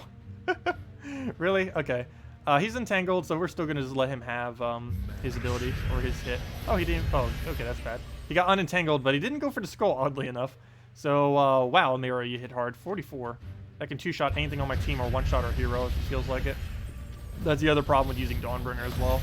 Almost feel like switching back to Mang for this team, because we need the higher damage to one-shot the Corvash because he's a big threat. Plus, we need it so Sakima can't one-shot our hero. So that'd be kind of interesting, getting, there's not currently one, is there? A half mana start to War Gears. Actually, that wouldn't be too useful. That would mainly only be used for blue counter day. Okay. Actually, Monsters half mana start would be kind of decent. There's several of them out there, like Glaceon in particular, that would actually gain quite a bit of benefit from that. Okay, he has Corvash. That is very bad. Luckily, a free turn is just sitting there, so it's not as bad as it could have been, but still don't want him doing that. We'll do that. At least we got Dawnbringer up with that lucky extra turn that was sitting there. Otherwise, that really would have lowered our value, and could have even lost, but should be okay now. We'll start getting Sakima up now that it drained all the mana that we needed for her.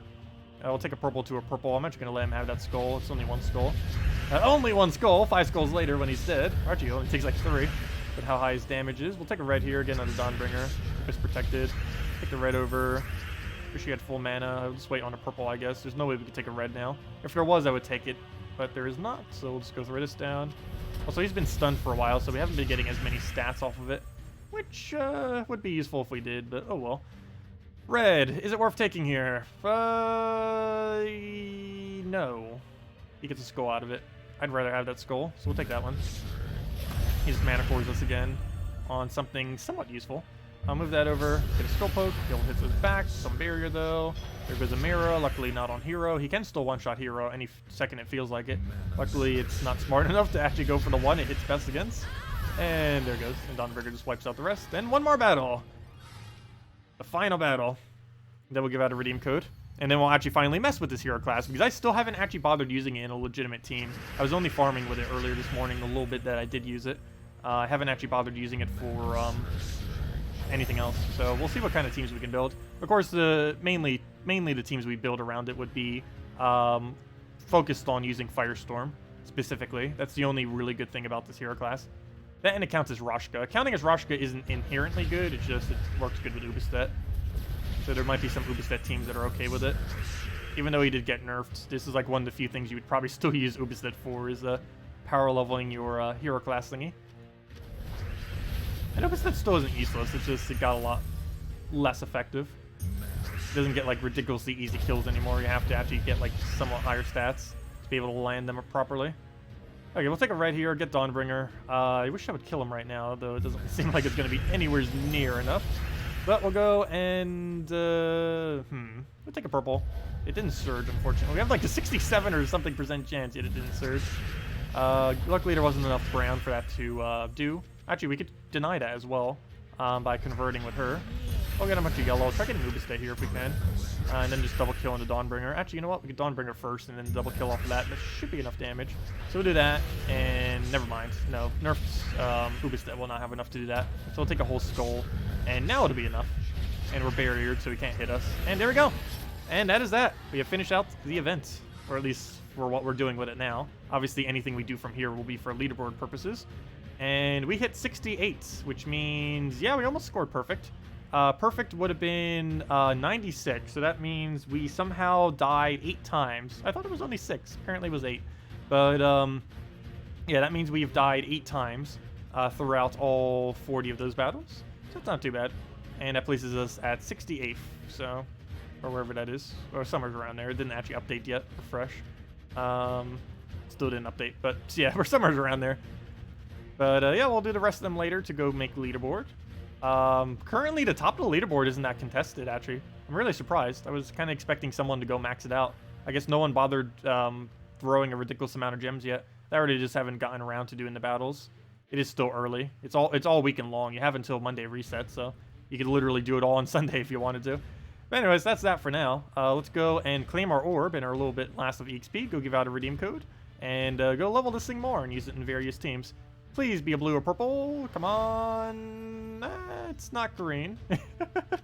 At least it's not a green. Anyways, let's go give out a redeem code. And we'll have another one a little bit later in the stream as well. But let's go find the first one, wherever it's buried to. Let's go into this. Go into edit. Go find a code here. Put that into chat, and we'll be good to go. If anyone still has any other questions or anything you want me to go over, let me know. Or if I accidentally missed it in chat, just make sure to post it again. Okay, let me just mark it. Let's see, none of these are related to the class thingy, but let's just go copy, save it, put this into the code area, make sure it works, and then share it if it does. Yep, it does indeed work. Click refresh, move that right there, find where on earth in the interface I put this into, and there we go. Okay, so put that right there, boom, and there you guys go. Legendary, spelled differently. I'm pretty sure that's not how you spell legendary. That's definitely not how you spell legendary. But legendary spelt with 10 letters somehow. So that it would fit as a redeem code. There you guys go. Also, feel free to leave a like if you enjoyed the stream. Really helps out a lot. Other than that, use that on gemsofwar.com underneath the game code section. You can either just go there or copy paste or click that link right there. Or copy paste the code from there. But yeah, gemsofwar.com underneath game code section. Just go use that code. Works on every platform except for console versions. Your invite code can be found there. Redeem code obviously is the one that says redeem code right there. And make sure you use your invite code, not mine. The redeem code, you use the same one. And it gives the same reward as always. 2 treasure maps, 1 gem key, 200 souls, and 2,500 gold. And you would probably want to save that 1 gem key for next Mythic next Friday. It's going to be a really good one. Like a ridiculously good one. And we'll probably have 4.0 patch by then too. We should definitely have it. It's probably almost guaranteed coming on Monday. Anyways, let's go and finally do some teams with this now that we finished out the class event. Still need to get to level 40. Should probably go parallel level that, but let's go and mess with teams first, or at least something. First thing I actually want to go mess with it with is just a standard team. I just kind of want to see what it does in this. I think we kind of saw it with the pet, but let's go see it again, just to see how exactly it will perform. But this team actually isn't too bad with it. Normally, it never gets to start with a Firestorm. It gets Perpetual Firestorm once it gets going, but it doesn't actually get to start with one. And now it easily gets to, perpetually, for the entire time. So you get that really quick fire start, and now as soon as we get a red, it can kill. Even if we lost our hero, we'd still be getting the red storm constantly going. It just kind of has that synergy going for it. Plus, we're actually utilizing the fact that we have 2 Rashkas there that are gaining the benefit, and he just keeps gaining higher stats. I feel like in general, Ubistet with some kind of weapon that gives a lot of extra magic would end up, or you know, that's really beneficial off of magic, would be a pretty decent synergy going on with it. Anyways, let's go clear out this one. Let's just go use a standard greed team, I guess, and see if we can find a real team and go use a real actual Rashka team or something. They probably would use Ubistet. A good majority of the teams I probably will be going over initially will be using Ubistet, because there's not really too many variants that you would use without it. Actually, you know what? I say that. Let me go use one immediately that actually doesn't use one. I still haven't tried the one with the Alchemist Moneylender loop yet, so we'll need to make sure we go do that. We'll go do that one after this Firebomb battle, I guess. Just let him do whatever. He'll take extra turns quicker than us, so we'll just leave it to him. And hopefully Firebomb's here. Go. There we go. Yeah, no problem for the code, everyone. Do you suppose they'll ever get rid of the 50 gem cost? Yes. Hopefully. Their whole reasoning behind not removing it is they don't want to have people constantly switching out their hero classes. But if it is set like how a banner is, if they could ever get it set up like that, they would allow it to be a thing where they would just have it for free. I still wish they would have it for free now. It's really, really, really ridiculously ultra annoying. But, yeah, they haven't done that. Anyways, let me go and go into this, clear this out, and let me go test what this thing can actually do with Queen Titania. So, this is basically going to be all-in Queen Titania team. See what it can do. Of course, Queen Titania is very dependent on having a lot of reds on the board, which is why we're trying this first. Standard Alchemist Moneylender, or Alchemist Hellcat, either or. Moneylender version's cheaper and technically better. I need Sakima, not Sakima. Did I keep saying Sakima? I meant Queen Titania. It does work with Sakima too, but Queen Titania would be a little bit better. And now we just need to figure out what on earth the weapon is. I guess just Dawnbringer would be fine. Actually, Defnia would be pretty good too. But we'll go with that. And, oh, change banner. That is way the incorrect banner. The one we actually need is minus green, wherever that is, right there. That gives us the +2 yellow and +2 red. Reason for +2 red is the other +1 comes from the Alchemist. Of course, the banner itself is only +1. but we get another +1 from Alchemist. Also, we can get another +1 on top of that from our hero as well. Once you get us to level 70, you can set a third +1 red to this team, which means you could change your banner even more if you wanted to, or just have another red, make it even easier. Okay, that Mercy actually helps us quite a bit. Thank you for that. Go grab that down, go for a Moneylender, and we should be good to go already. We'll get that, throw Queen Titania in there. And the main reason that we have our hero here is for the Perpetual Red Storm. So you'll notice we'll have a ridiculous, absurd amount of reds to a degree that we're always going to be able to get Queen Titania down. The only real big issue will be able to get Alchemist when we can, but oh well, we can still do something like that. Throw this onto, we could do it to Dawnbringer too. The yellow does feed into it, and then we can just go right into a Dawnbringer. But yeah, that team doesn't seem horrible. Gains a lot of benefit from the Red Storm, and that's, of course, like the main thing that we're actually utilizing this thing for. You know what? I need to switch this already. Explorer team, you're out.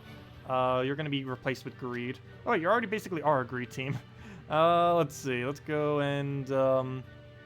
I was using Crescent earlier because we kept running into Gnome, so I did want to switch to Crescent just because it's less annoying to deal with Gnomes. Get rid of that and throw another Cedric in there, and that'll be good. Throw a Cedric. Move that there, boom, and we'll roll with that. And yeah, we just do that. I'll go do the minus purple thingy, do it right there. I mean the minus blue, and I'll give us a +1 purple. I mean our +2 green and a +1 purple. So that'll allow us to 2-turn Greed and still have our Hope's Crescent to spam it at the other thing. You can actually use that in front of it. Depends how badly we want Hope's Crescent. The problem is you will never know when you need Hope's Crescent. I guess we'll put the Greed in front, actually, and just have it like that. I think that's how I've been using it. But yeah, it ends up working out pretty decently. The dev said no? Really? Oh, how could they say such a thing? They said yes in the past. But yeah, that gem cost is so ridiculously annoying. It's probably one of the most annoying things in this game. Because you need so many hero classes on some certain days, particularly on Guild War weeks. On Guild War weeks, you basically... There are times when you need 3 different hero classes at once. Like right now. There's a new hero class that just came out today, so we need to be using that one. There's whatever one we need for our Guild War Defend. There's whatever one we need for our Guild War Invade. And technically you can consider it 4, because we technically need one for whatever our actual Defend team is. So you could potentially need to use 4 different heroes right now, all simultaneously. And obviously you can't switch between them. You're stuck using whatever one you're using for all 4 of them. Like right now, I actually have my team set up to use Titan. I was using it earlier. I had Titan earlier this morning, but then I ended up switching, of course, to this class.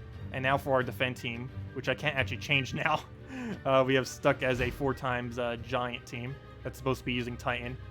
Somehow I got a win, but I believe we got that win back when we were actually using Titan. Wait, you got another win while we weren't using Titan. Are you serious? Really? I guess Perpetual Red Storm might be helping it a lot, actually. I didn't think about that, but yeah, the Red Storm might be helping. The Freeze might be helping too. This actually gets Freeze immediately, which green teams absolutely hate Freeze. So, that's kind of funny. But, yeah, you're supposed to use Titan. Obviously, because the whole team is Giants. But, yeah, it got 2 wins so far. One of those was, only one of those was with this class, though. But, hey, it works. But, yeah, that's probably the teams I'm using for now on. I did change my blue team, by the way. That's not actually what my blue team is. It's just showing that's what my blue team is. I did switch it finally to be basically a team we already had, except I adapted it for Blue Day based on what we lost against. Forest Troll, Nyx, Undyne, Queen Mab. There's a couple different ways we could build that, but that's just the one we went with for now. And it works decently. It has the really strong Forest Troll Nyx combo, has Undyne, which is a decent blue counter, and has Queen Mab for Freeze, which isn't really that good against blues, but you never know, it can come into play. Freeze is always annoying, unless you're running like a really impervious team to it. Sunbird, Lust, Firebomb, Lust. That would win quicker, but the whole point of the team we're using right now isn't to win quickly. Or, well, it is, but the team we're using right now is made to work against 4x Firebomb, is what it's made for. It's not made to be used against anything other than that. And because of that, we use the Greed into these other 2, just because it gives us a lot of free resources. You can also replace out one of these with the Event Troop, though this week it's 2x Trade Stones, and I don't need 2x Trade Stones. The only one I'd probably use is the +5 Glory and the +400 Gold. The +40 Souls and the 2x Trade Stones ones aren't really that useful. They used to have a map one too, though they don't have that anymore. That is pretty useless. Anyways, let's go use the Queen Titania team again. Greed, Bronze Lock, Ubistet, and Cedric. That wouldn't be too bad, though. We'd probably want to have the hero class maxed, and we'd want to have it in first slot if we were to really use that. Because then we could do triple burning off of a maxed out bronze lock pistol. Other problem with that is they don't have max bronze lock pistol, but that team does sound like it'd be pretty good. Okay, we have a bit of a bad board here. I guess we convert out something. Yeah, I guess we got rid of green. Why not? Get a little bit of mana there. Better than nothing. We'll go Skull Us. I really need to get Moneylender going. We'll go to that. Get some Queen of Tanya and everything. There should be enough reds. And it should pretty much be matched. Go get that down. Hopefully have Alchemist here on something that isn't red. And it indeed does. We'll get a bunch of Cascades. Get over our Fairy Fires down. And then we just double cast this. Oh, we could just kill with Dawnbringer. I didn't even need to do all that. And there we go. How are you forced to use hero in every team? Well, you're not forced to use hero in every team. You don't have to. It's just helpful, too, in many instances. And yeah, to level the mastery, it's pretty useful to make sure you have it on your team. It's not required, but you do eventually need to get the mastery. It's a while before you ever need them for kingdom upgrades, though. We still have a pretty decent amount of time before that ever becomes a thing, but it will eventually be a thing where it is required to level up your hero classes, specifically to level up your kingdoms. But it's a while before we reach that. Like about half a year to a year before kingdoms really start reaching that at a substantial rate.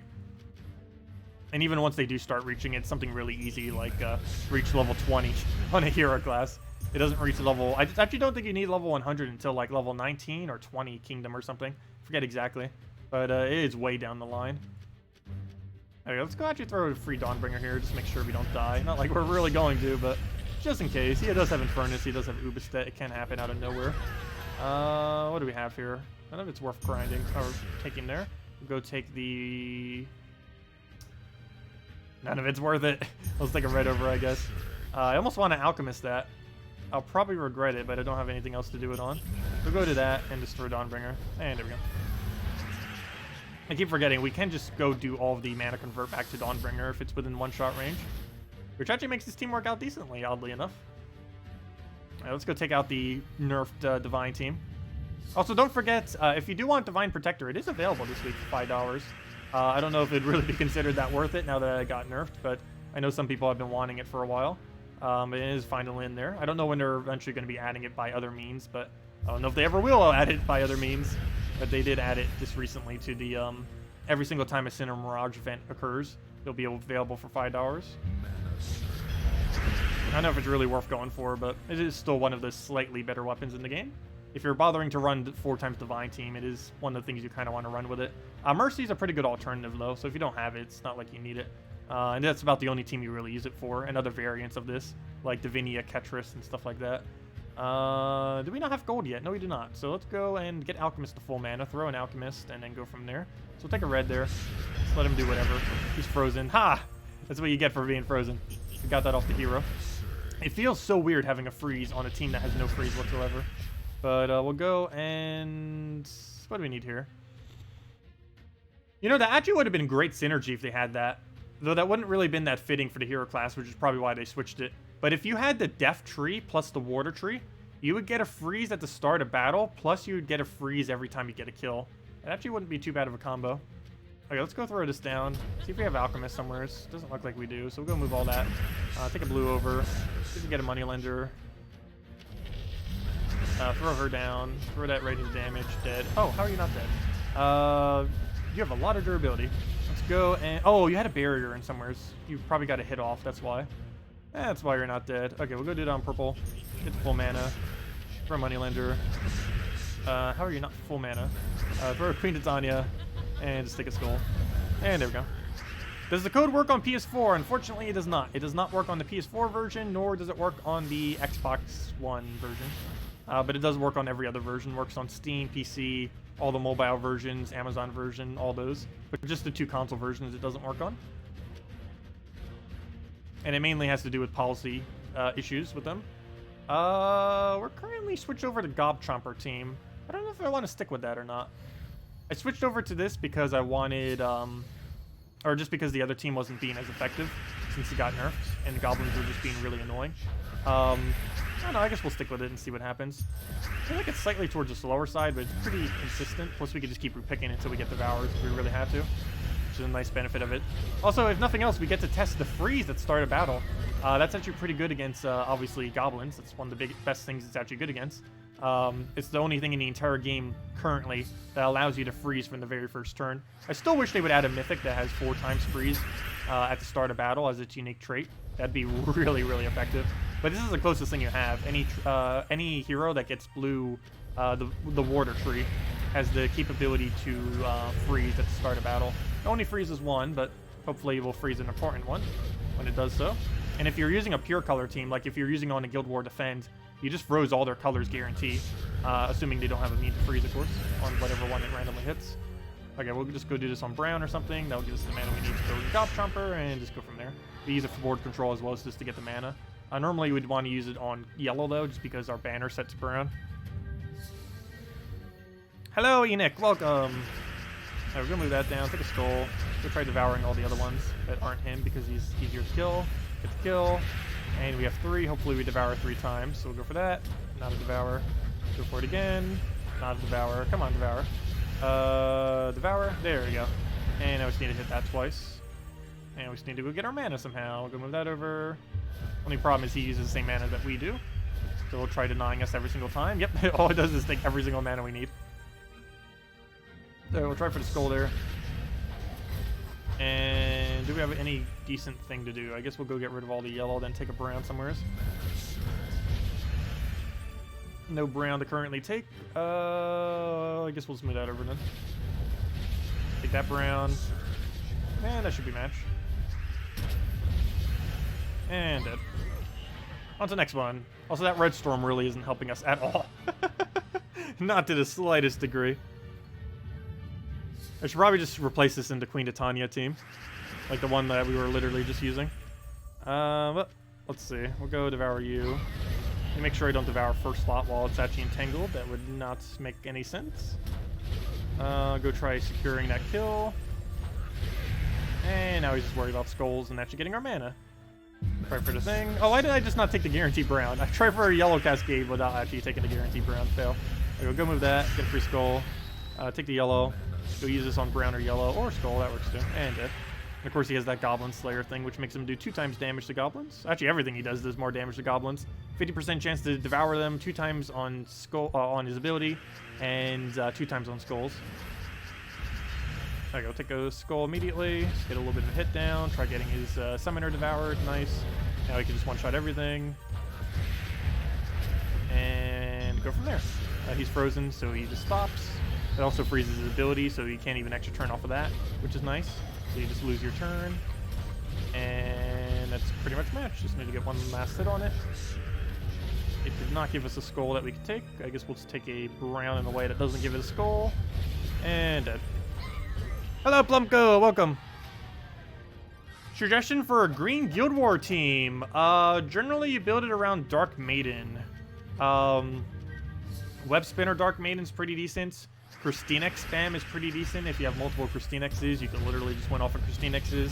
One pretty recent build that I might actually try doing for today's Guild War, just to see what it scores out of curiosity.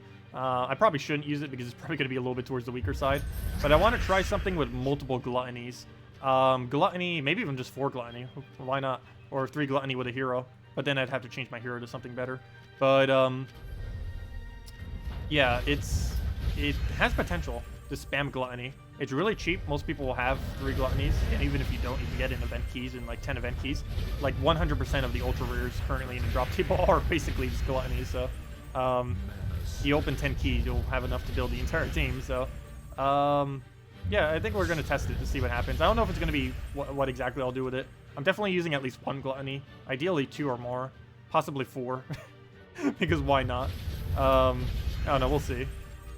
Because I believe his trait does count as starting mana too, so you get a pretty decent amount of mana. The only real big issue is his Devour does not count as damage, but his Skulls do. So you just have to put that into consideration. Also, the big issue with him is he's really luck-based if you're using him literally as your only troop or your main troop on your team. But yeah, spam Gluttony is the pretty easy strategy that came since this most recent kingdom. Also, I haven't really been showing any Cinemirage Guild War teams, for the main reason being that there almost is none. But that would basically be the first one we'd show, so it'd be a good opportunity to kind of showcase one of them. Yeah, we'll see how it goes. It's probably going to fail, but it's at least worth trying, and see why not. We'll go take the Brown down, kill with the Gluttony. I mean, not the Gluttony, the Gob Trumper. And there we go. Gotta eat all the goblins. And 2 more. And these are the battles where we pretty much just repick if we don't get to Devour. It's just so much quicker just repicking normally. If we don't get in the first 2 hits, you definitely repick.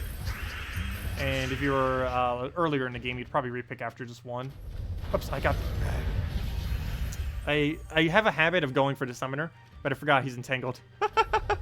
Whoops. That is not the one I should have went for. Whoops. That's a fail. Let's go and do that on yellow. Not that big a deal, though. As long as we get Devour on this one. Hopefully. Looks like we still win regardless. Oh, good. We did get it. Okay, that's fine. We'll go take that over. Try getting a Skull. Didn't get it. Try again? Or let's try Devouring him, I guess. 1 Skull will also do it. Oh, no, it won't. Never mind. We're going to be some damage short. Ever so slightly. 8 HP. Really? Okay, well, we'll go kill it with this then. Any amount of tap will kill it. And dead. Oh, and we devoured it, even if we didn't get to hit earlier. Still enough to kill it out. Hey, we get another level 2. We're at 38. And let's go take out the final one. Go get our pet. And go use some more teams with this. And as well as power level it, because we still need a lot more levels. What do we do here? I guess we move that. Try getting our Devour. Do not do it on first one. There we go. Okay, we won. Got a Devour immediately. Got another Devour. 2 of them down. Do we hit more than half? 2/3. What do we need? None of it's worth taking. Let's go grab that, I guess. Go, what else? Take the red over. See if we can grab a little bit more mana. Take the yellow first because he needs it. He probably wouldn't take the brown, and if he did, it's not worth it for him. I'll take a Skull. Almost kill it. Not enough, though. Please Devour. Yes, there we go. Okay, and that's easy win from here. Just a matter of applying 1 hit on it, and that'll be a match. Okay, let's go just move that. Try getting a Skull here or something, or mana, or anything. Come on. We'll go move that. He'll not even take the Skull.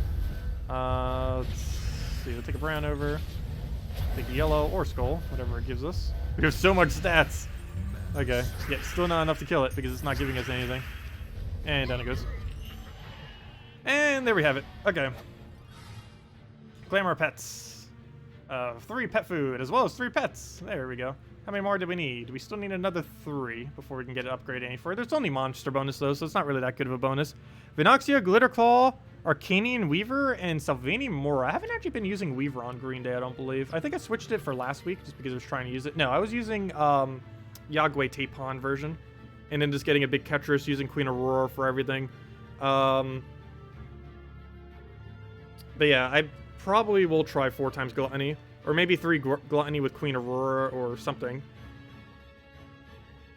Let's see, what's Tapon? No, Tapon doesn't convert into them. I'm trying to think of what else we could put on Green Day that's just really good synergy with Gluttony. That would also help with damage, while also helping with board control. Christinex, but the same color is the problem. If Christinex was a different color, that would work. But Vinoxia does do both the colors, but it's not enough damage. It's very minimal. At that point, we might as well just use 4. Wait, do I have it set to green? Or no, I just need green. What am I doing? Any color? Weaver.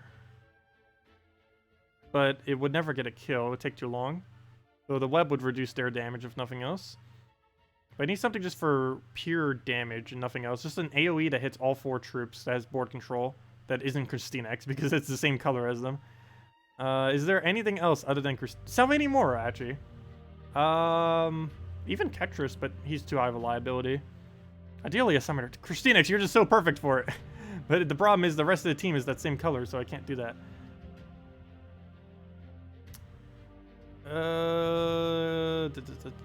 Queen Jezebel wouldn't even be horrible, yet it's still the same color as well. Every single good thing is green-blue. I guess technically it would be Salvini Mora. Like, we don't really have much of another option. I just don't really feel like that'd be too good, but it does have Entangle spam. If they don't have Immune, that's decent. The only real big issue with that is if we try devouring something that has Entangle on it, we are not going to gain any attack. Oh, word. Ooh. Oh. Oh. Forgot about Word Breaker. We could even just build entire green teams off of that if we really wanted to. But, that doesn't sound too bad. Double... I think I might try that later. Though, doesn't that completely defeat the point of making a cheap team, though? Let's go make a cheap Guild War team. Let's go put Word Breaker and Queen of Ur on it. Yeah, that'd be the exact opposite of cheap. But, yeah, double Gluttony, Word Breaker, Queen of Ur actually would be pretty solid. Though that would be so ridiculously expensive with 2 Mythics maxed. I don't know. I guess we'll just stick with 4 Gluttony and just see how it goes for one battle. Just for one battle, just to kind of mess around and see what happens. We really need something that has more mana on it, though. Like, you know, like something else that isn't that color. I don't know. I'll figure it out later. It's not too big a deal right now. Anyways, let's go. And normally you'd use Dragonian Monk, but obviously you can't do that on Green Guild War Day. Let's go and... oh, we're still using the Queen Titania team. I guess we'll use it again. And then we'll switch into probably a Ubistet team. I haven't really tried using a team yet that actually uses Ubistet with it, which obviously is really strong because it gains 1 attack and magic per turn, which is going to be good. Maybe some kind of Dawnbringer team with Ubistet, because Dawnbringer helps Ubistet land his hits as well, which is nice. So something along those lines should work. He just ruined my alignment. I think I go for brown. As long as they surge, it's enough mana. Good. And now we throw this down. He almost went for the kill. He tried it. Didn't get it though, luckily. Queen Titania, please have enough. Good. So throw that down. Get our alignment. Good. Throw another Moneylender. Throw that into another hit. Queen Titania again. Throw the other thing. Dead. And a smash. Oh, no. No, it's not. We still need 1 more hit. Come on. There we go. And down it goes. Backward moment when they survive with almost no durability at all. Yeah, this works pretty decent. Oh no, a freeze! The enemy of this team. The enemy of Alchemist Moneylender. Really, any infinite loop. The dreaded freeze. Also, he gets 1 turn shuffle, which is really easy for him to get a freeze follow-up on. Okay, this could be bad. Very bad, though he's not really doing anything. I guess we take a red over. Try getting Alchemist after. Problem, we did not have Alchemist. I guess we do it on blue and hope we get lucky. Yeah, this seems to be the way to go. So, technically we could do it on red. Oh wait, do we even have it on red? Even if we wanted to, I don't even think we can. We'll go to that. Get that down. Get an extra turn. Please don't do something weird. Okay, good, you didn't. Perfect. Okay. We'll go throw this down. That'll be full mana for everything. Throw Queen Titania. Throw Alchemist. Or not, never mind. We'll do it on red, why not? Do that on red. Oh yeah, I forgot. This gets extra 2... I keep forgetting. Dawnbringer does so many things. It also gets a 2 extra magic every single time if there's 13 plus reds. On top of everything else that it already does, it also does that. We'll go get Dawnbringer there. Throw a Moneylender and somehow hit. And we actually did, wow. And it's enough. Or not. Okay, we need 1 hit. Come on, Alchemist. Go do something. Go do that on green. Oh, we had alignment on purple. Oh well. Not that big a deal. Literally 1 skull will kill it. It's not Guild Wars or anything, so... it's not like we'll lose anything for losing a troop. And there we go. Too bad that doesn't actually work on a Guild War Day. Oh, wait, does it? No. There's be no Guild War Day you can use that on. It's partially a red team, but not really. It's missing... you'd have to get rid of Moneylender for something. And then that would defeat the whole purpose of the team because you need Moneylender to make the team work. Or Hellcat or something similar. None of them actually have red in them, though. I mean, none of them actually have... yeah, red. There's no red that creates red that would be viable enough to put there. The closest thing would be, what's his name? Fire Lizard. That one lizard that creates 7 red that costs 11 mana. But that would be pretty clunky. Any recommendations on how to use an Orb of Ascension? Use it on troops that are currently upgraded to Legend, regardless of their base Legend or not. But anything upgraded to Legend, you use it to upgrade it to Mythic. That's the only thing you should ever use it on. Generally, you do it based on whichever one you're using the most. Or based on whichever one you need Kingdom upgrades for. Either or. Between the ones that you just mentioned, Yarrow, Fire Mantle, or Crimson Bat would gain the biggest benefit from being upgraded. Really depends which one you're using. They're 2 completely different troops, though. I guess maybe Yarrow, because if you're going to use Titan Hero class, you can get some pretty good synergies with that. You can use Yarrow, Fire Mantle, Fire Giant, your hero using a weapon, and then anything else. Normally you would use Hindla in last slot, but assuming those are your only legends, you don't have a Hindla yet. But yeah, you can run that triple combo of Ural, Fire Giant, and Hero using a weapon. Ideally a red, yellow, or purple weapon. Or anything that helps you cover more colors. It's nice to have the weapon at least have red or yellow, just because you can leak the mana from the other two into your hero. Do you think they will nerf Rock Solid? Wait, what? Do you think they should nerf Rock Solid? What is that? Is that a name of an ability? I don't recall that. Rock Solid. What's Rock Solid? I know what you're referring to with that. Let's see.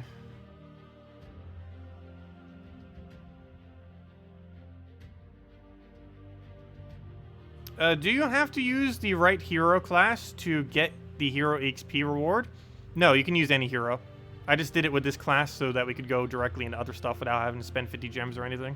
But, yeah, you can use anything. Titan fully maxed out would be the most effective thing to use. Titan's currently the strongest hero class in the game. It's really good with Dawnbringer, it's really good with Mang, and it can solo entire teams with Mang as well, which is kind of funny. But yeah, Titan is really, really good to use. I wouldn't even be surprised if they eventually bothered to nerf the hero class, just because they made it so ridiculously strong. We'll have to see in the future. But yeah, Titan is by far the strongest hero class in the entire game. The only reason you don't see me using it literally every battle is because we're still trying to level all the other ones so that we have them around. Because there are some niche instances where Titan isn't the best for stuff, though more often than not it is. What do we need here? We'll go take a yellow over, throw a Moneylender. If we have 13, we throw that. We do. Throw into more mana. Just double cast that, and that's a match. It's 13 plus. He dies with Dawnbringer. Oh no! Why'd you gotta do that? Now we gotta kill the entire team over again. That is so annoying when troops revive when you're running an AoE team. It's one of the reasons why you generally don't run AoE as much. It's better to do splits and other stuff. This is the main reason why. Oh, you gotta be kidding. He's one short as well. Only got 12 instead of 13. If you still only have 12 instead of 13. There you go, throw it again. Let's go. Get your hit. That's still enough. No, that's still not enough damage. We'll go get rid of blue. Actually, Queen Titania is enough. That's a match. Don't revive again. You have nothing you can revive into. There we go. Also, hello, Ben Brown. Welcome. Also, if anyone's still had any other questions or anything you want me to go over, let me know. I'll have another redeem code in a little bit as well. Mainly just messing around with the new hero class some. Which I should probably go switch into a, oh, what's it called? The Ubestead team, yeah. I still haven't actually tested with Ubestead yet. Well, we kind of did in a few teams, like for the event and for the just standard Divine. But I haven't bothered building an entire team around it yet. Mainly because I don't know exactly which weapon I actually want to use. We'd have to use a weapon that gains a ridiculously good benefit from having higher magic. And possibly from having higher attack as well. So Mountain Crusher would be out of the question. I'm leaning towards Dawnbringer. I guess we just have to structure the team in a way that it would work. Maybe we could even still use the Sakima there too and just replace that one other troop. Because Sakima does gain quite a bit of a benefit from having a lot of magic as well. And then just put one other thing in there. Alright, so that battle's done. Easy gold. It's like, what? 3,500? Not bad. Not even Revenge either. Of course, Revenge would have made it a lot more. There we go. There's a standard Divine team. Let's go try killing standard Divine team with, I don't have a free slot up here. Let's just go do... Starting to run out of slots. Let's see. I don't need most of these teams anymore, like Sloth Mana Drain. I'm not using the team for anymore. And we already went over the teams video earlier this week, so I don't need any of the Cinder Mirage stuff, I guess. So let's go clear this out for, what's it called? The Sunspear. Sunspear team. Sure. Teams, why not? Because we're probably going to be switching it a bunch of times. Anyways, go to that. Get rid of this. Go get a Ubestead there. Not in that exact location. Get a Dawnbringer down. Because that would gain pretty good value. Though something a little bit more spammable would be decent. Wait, do you gain extra... Wait, do you gain extra from green? If the answer to that is yes, there's actually something I want to try. Where's your extra mana? No, it's when using red, not green. You get extra mastery for green. So we'll stick with a red. I was going to say we could use War and Peace if that was the case, because we get 3 extra damage on pole arms. Let me actually see. Is there a red pole arm that hits all enemies? That actually wouldn't be horrible to do. I don't think there's a viable one, though. That's not where I checked that. That's where I check it. Pole arm, pole arm, pole arm. So we do that, and we change it to red. No, there is no... Really? They would add a hero class like this, and they don't even have one. There is no red polearm that hits all enemies. The closest thing we have is whatever this thing does. Deal damage to an enemy, deal triple if they are submerged. Oh, you know what? That's actually going to be pretty good against the new mythic. But anyways, yeah, all those are horrible. That's weird. Yeah, even just polearms in general. There are a few good ones. By a few, I mean War and Peace. But yeah, War and Peace is the best polearm in the game. And the problem with that is this hero class gives extra magic to red, and this weapon doesn't have red in it. If we ever get a polearm hero class that has green or brown, that wouldn't be too bad with some kind of War and Peace synergy. But anyways, we'll stick with Dawnbringer, because apparently we can't go down the other route. And now we just need to figure out what else we really want for this team. Alchemist Moneylender, go! No, that would technically work, but that would be cheesing it a little bit too much. Let's see. Especially since we don't have extra turn spam. What do we even still need? We need green, we need purple, and that's it. So we need some kind of buff. We need some kind of mana generator. I almost want to go Queen Aurora into 1 safety troop or something. Like some kind of really good mana generator. And then destroy the high impacts. Like a mana generator that can also tear them down some. Okay, we'll do that, I guess. So we'll go with Queen Aurora. It actually covers both those two. And now we just need 1 other troop to synergize into all this. Preferably something oh, we can just do Mercy. They have so much yellow. And just do it that way. Okay, we can maybe make this work. We'll do that, do that, do that. Come on. That's not where I wanted to move you. There we go. Actually, we'll move the hero a little bit higher. Then again, Obistet is more damage. Problem is, what will we do to weaken them, though? Maybe we get rid of Queen Aurora, actually, and replace it with, anything. Okay, let's go with double yellow. Let's just give it a shot and see what happens. Maybe we'll try the Sakima version of this, and replace out Queen Aurora with that later. Actually, you know what? We could even do that now. Why not? Bye, Queen Aurora. Let's go get the, Sakima in there. Yeah, that should be fine. And we'll leave it as is. Move you like 1 higher up. And just run it like that. Run it onto... Oh, there's only one big issue with that. Is we're denying her purple if we do that. Never mind. We'll go back to Queen Aurora. Well, then, that's not going to work. Okay, let's go back to double yellow.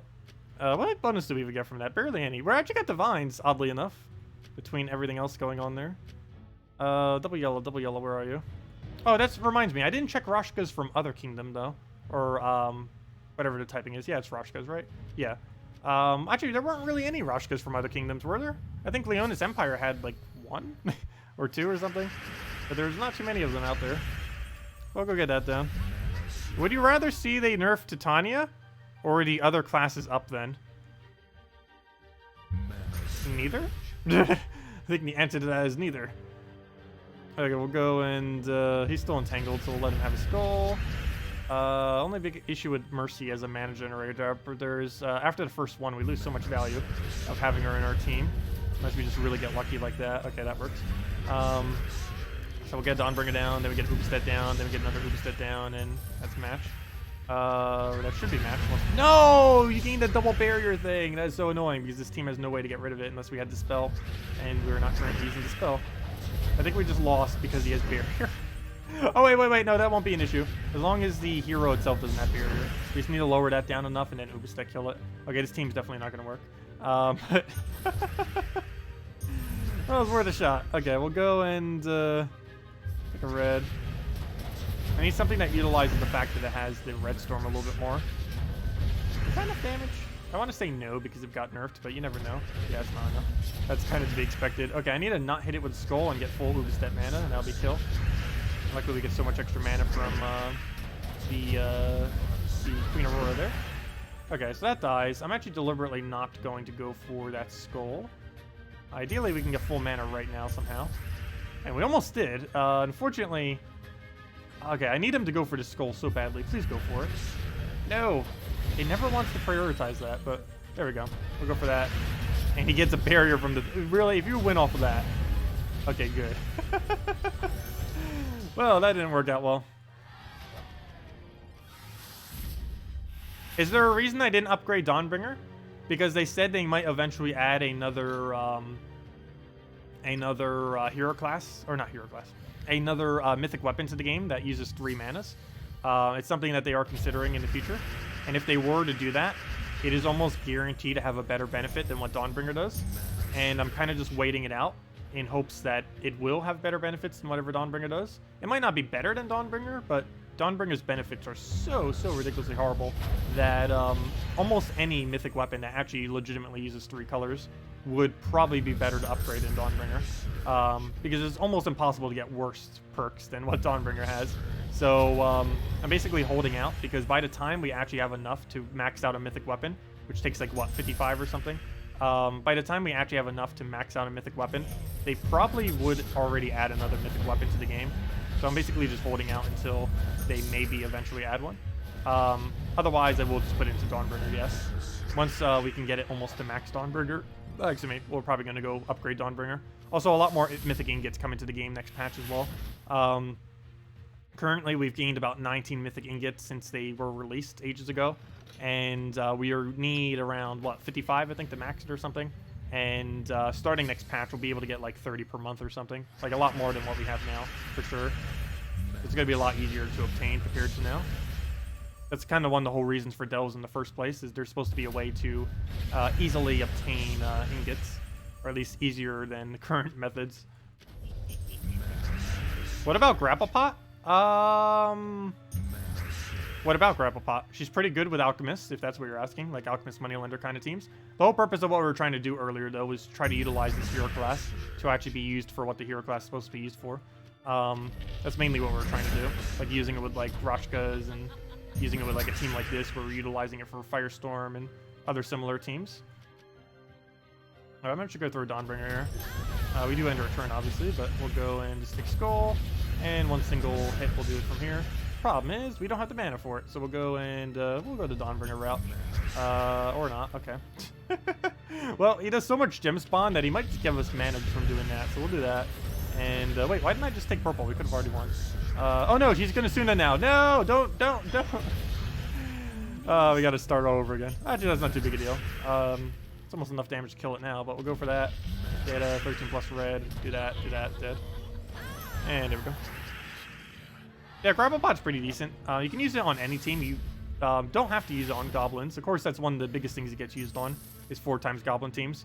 But you can put it on pretty much any team that generates a lot of yellow, or even just if you need to cover green or yellow mana and you just need to plop something there, particularly green.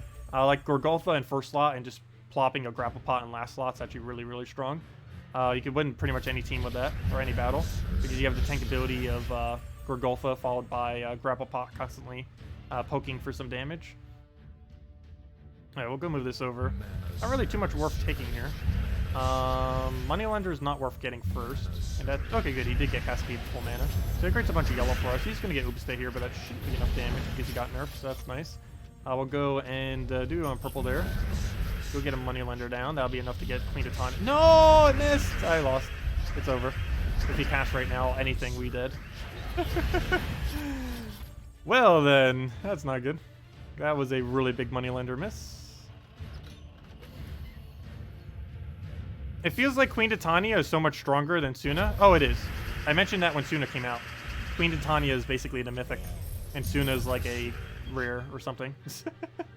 There's no point in ever using Suna. Yalgwei, Queen Titania, and other similar things are just way stronger than it. By a pretty large margin. To the point that you would never really need to bother with the other stuff. There's a lot of mythics like that. Like, there's many instances where Crimson Bat is superior to Draculus, even though Draculus is supposed to be superior to Crimson Bat. A few friends told you, if you buy enough turns in the classes event in order to obtain the weapon, that weapon does not appear in the inventory. does it not? I haven't even gotten the weapon initially yet, so I have heard some people mentioning there's some kind of glitch with it. But yeah, it might still be glitched. I'm not fully certain on that because I didn't end up doing that. I did the pack right before it. But, yeah, I'm not quite sure. Also, why am I going here? Oh, I know what I wanted to check. That's not what I want to check, though. What I want to check was, how many more wins do we need? We need 53 more wins until we can go show what this weapon does. I do want to do that before the end of the stream. So between now and the end of the stream, we need to win 53 times. The easiest way to do that would be Explore, though the most profitable way to do that would be what we're doing right now. So yeah, let's go actually grind that out real quick. Maybe we will go even just spam Explore, possibly. This is quick enough that's kind of like Explore. But, I guess we'll go do Explore actually specifically, because it would get it done in like 10 minutes or 20 minutes. It would be really, really quick. Actually, probably more quick than 20 minutes. But, yeah, let's go switch over to Explore. Then once we get the weapon, I'll go hand out the redeem code. And we'll go from there and then mess around with the weapon. The weapon's pretty useless, but we want to see what his perks are, and I do need it to show it for video and everything. We'll go hit him there. He'll just firebomb. Come on, firebomb. And there we go. Okay, let's go to Explore real quick. Just use a standard Explore team. I'll just use like a quick Sunbird kill or something. And if nothing else, I guess it's quite a bit of hero XP. Alright, let's just go take our tributes, grab that. Is there anywhere specifically we need to go do this week? Oh no, it was treasure hunt, wasn't it? Ah, the dreaded treasure hunt. I'll probably need to go do that later this week, and I forgot about that. That's a lot of gems, though. That is a decent amount of gems. 80 gems and 8 gem keys. I need those 8 gem keys for next Mythic, since we're going to be trying to get 2 of them next Friday. But yeah, I'll probably go for it. I'll do it on maybe tomorrow. Who knows? That's a lot of map staff to do, though. Anyways, let's go do... let's go get this weapon. So we need like 50 wins or so. Let's just go do it in... what kingdom do I have the least amount of trait stones in? Arcanes. Let's just figure this out. I think 208, because we just used a bunch of green-red for the new hero class. So let's go farm these. Wild Plains. And Explore. And let me go switch this out for a Sunbird team. And also make it go back to normal difficulty, because we definitely don't want it on Warlord 4, that's for sure. That would defeat the whole point of what we're even doing right now, which is trying to get this weapon as quickly as possible. So let's go Sunbird. I guess I'll go the Forest Guardian version of it. Let's go super quick. Just hope that they don't have any summons. Forest Guardian. Hero using anything, and Firebomb. Firebomb, and Hero using literally anything. Doesn't even matter here. Have a Lance. Actually, it does matter slightly. Let's go use a brown... blue weapon? Sure. Fly filter. Not what I meant to do. There we go. Oops. That's not what I meant. Come on. There we go. Nope, that's also not what I want. There we go. Okay. Bronze like pistol. Go. Sure, why not? Or bear totem. Or literally anything. Bear totem. Why not? It's only 9. And then we switch it to the correct banner. And let's go clear through these real quick. There it is. Okay. So let's go and move that back to normal. And we just need to win 50 times, which should take like 20 minutes or less, probably less.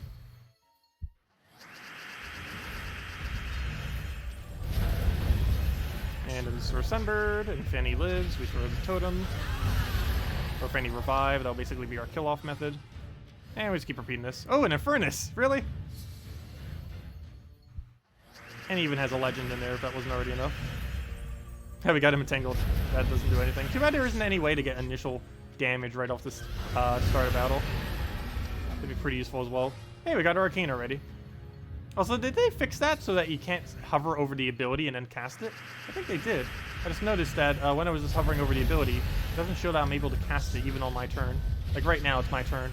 Yeah. Oh, okay, never mind. I was just not waiting long enough, apparently. It still does it. My bad. Yeah, we just need to win about 50 battles here. Less at this point. And then we'll have the weapon. And obviously this goes really quick. This would technically be the quickest way in the entire game to really do it. Just run any kind of standard quick explore team and wipe it out like crazy. Cheaper way to do this would be Sunbird, Rowan, or even double Firebomb and stuff like that. But we have enough damage that we can normally kill it out with one Sunbird, which makes it very quick.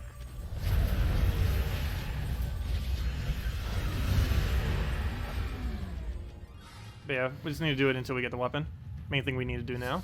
And that'll also get us to level 40, which is also going to be nice. I forget what perk we get at level 40, but I'm pretty sure it was useless. I think the only other really good perk we get is at 70. Well, technically the last perk as well, but it's only applicable if you're in first slot. The 3 times the skull. Oh, speaking of that, can this land? Not really, but kind of. We'll do that. Get a nice little poke on there. And just get the last little leveling we need.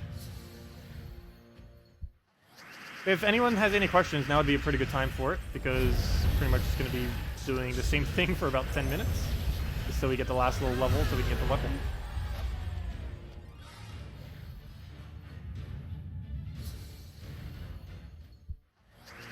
What do we need here? We'll get the firebomb. Also, this makes it so much easier to actually land, too. Or no, it doesn't. Never mind. I forgot. You automatically get the firestorm regardless if you have firestorm or not, because Sunbird does it the second your firebomb dies.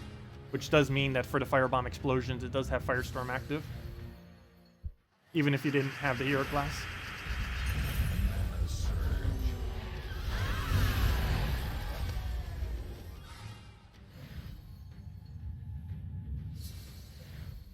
Okay. Get that down. Get the other hit. There we go.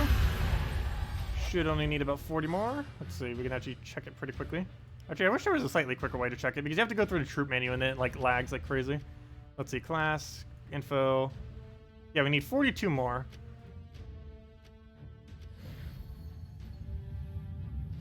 Let's see. Wait, does it not even show up when you do it like this either? That's weird. Okay, let me go get 42, click -1, and we'll just keep a countdown going. I'll keep the countdown clock. There we go. Every single battle will lower it down by 1, just so I know exactly when, just so I don't keep doing over the amount we need. Okay, do that down, click -1. I'm not going to bother putting it on screen though, it's at 41 right now. It doesn't show up for you either? That's really strange. I hope they fixed it by now. I would have kind of assumed by after, what has it been, like 9 hours now, 9 to 10 hours that they would have fixed it. But maybe not, maybe they're not in the office or something. Yeah, it's possible. Also, how did we not win already? Alright, let's just go get a poke on him. Go get that. It's not even enough. That's only 20 damage? Wow, that does a lot less than I thought it was. How are you not dead yet? There we go. That took way too many hits. Okay, quick goal again, down to 40. Is there any way to climb faster on the brackets like Guild Wars? No. They will be reworking Guild Wars in the future, but at the current moment in time, it is a little dated. But yeah, there's no way to move quicker in brackets other than winning first every single time, and even then, it's only can go up by 2, unless you're in a really low guild in which it has a weird formula at which it increments in.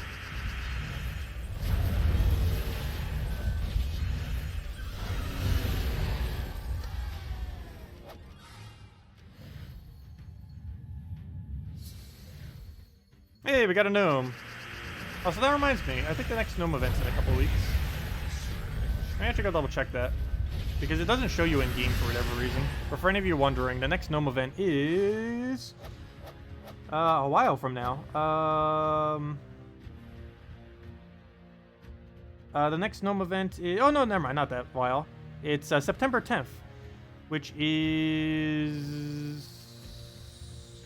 wait, what? That's a Saturday. I mean, September 8th. That's weird. I think it's next week, actually.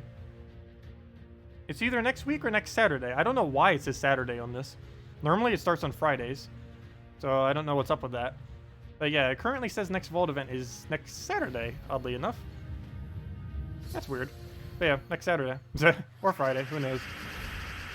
I've never seen one of them start on a Saturday. Maybe there's some kind of holiday on Friday? Or it could be because they're adding the Mythic? I don't know. Though they've done the event when the Mythic came out as well, so it's not a reason why they wouldn't. Okay, we'll smooth the red over, get a nice Sunbird in there. Actually, let's do the Firebomb down first. He has a Mythic there, so it's not going to be enough damage. Is there any way... Oh, wait, never mind. Oh, yeah, joining a better guild. Oh, yeah, that would technically work as well.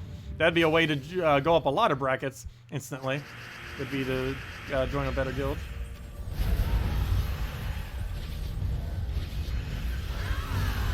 Though it can be a little bit hard to get into the higher brackets that actually give a decent amount of gems for Guild Wars.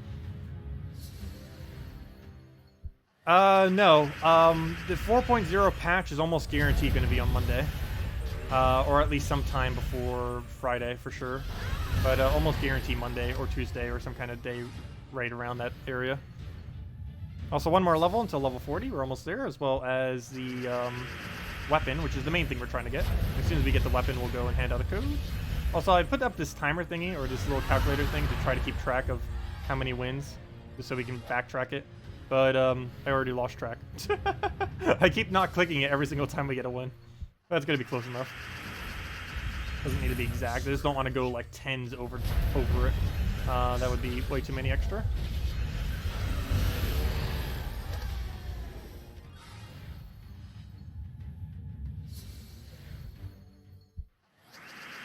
Oh yeah, we will start getting back-to-back events. That should be happening a lot, actually, from now on.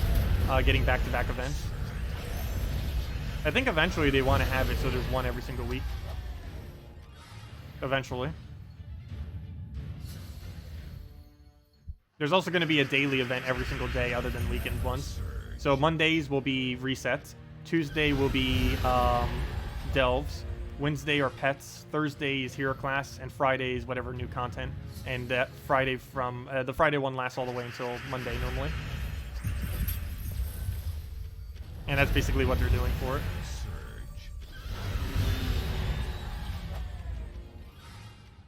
Yeah, there's pretty much going to be something you can do every single day if you wanted to.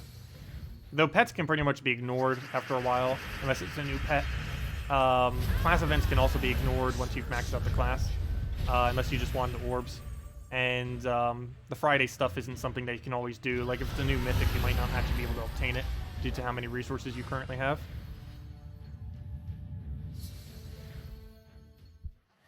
Okay, we're gonna move that down. Get a firebomb. We got a sunbird. Oh, and I completely, yeah, I'm just completely lost track. I don't know why I bothered keeping this calculator up. Okay, we'll do 3. Or 31, I think. 31 more. And then we get the weapon, approximately. Give or take a few. I tried keeping track, and I think I'm more out of track now than before I was actually keeping track. Oh, another... Why is there so many Infernus in this kingdom? And as well as Mythics in general, but particularly Infernus. I feel like I never found Infernus in Explore before, and now he's in like every single one. I guess he's been hiding in Wild Plains this entire time. I guess it's somewhat close to Broken Spire. Also, speaking of that, Broken Spire is next week's event, which is relevant because there's Infernus in it. Also has Shugura, though. These days you tend to use Bloodhammer instead of Shugura, just because it's stronger in most instances. Oh wow, another arcane. They're not as surprising though these days. I wish there was a way to use excess arcanes. There's a lot of resources that you eventually just reach an amount of them where you just can't do anything with them. 1, 2, skip a few, 99, 100, pretty much. That's basically how I'm counting them right now. Essentially. But we should be about 28 away, give or take a few. It's close enough that once we check it, it'll be, we'll know exactly how many we need. Yeah, about 27 until weapon. Okay, move that down, get a red down. And if nothing else, this gets it to level 40 simultaneously. I don't think I'm going to bother getting it to level 70, I'm not sure. Depends how much we really want to power level it. Soon TM. I think I might just start working on, I think I'm going to get this hero class to 40, show it for the video, and then get Warlord to 70, and do it that way. Because I personally don't feel like I'll be using this hero class too much. But then again, I won't be using Warlord too much either. Yeah, no.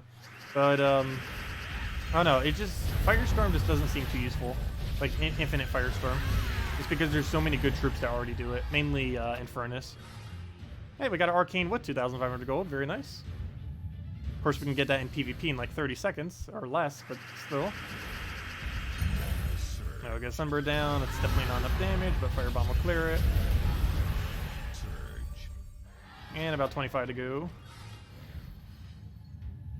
Is his whole team Soothsayer? Almost. It's all Soothsayers with a Mythic.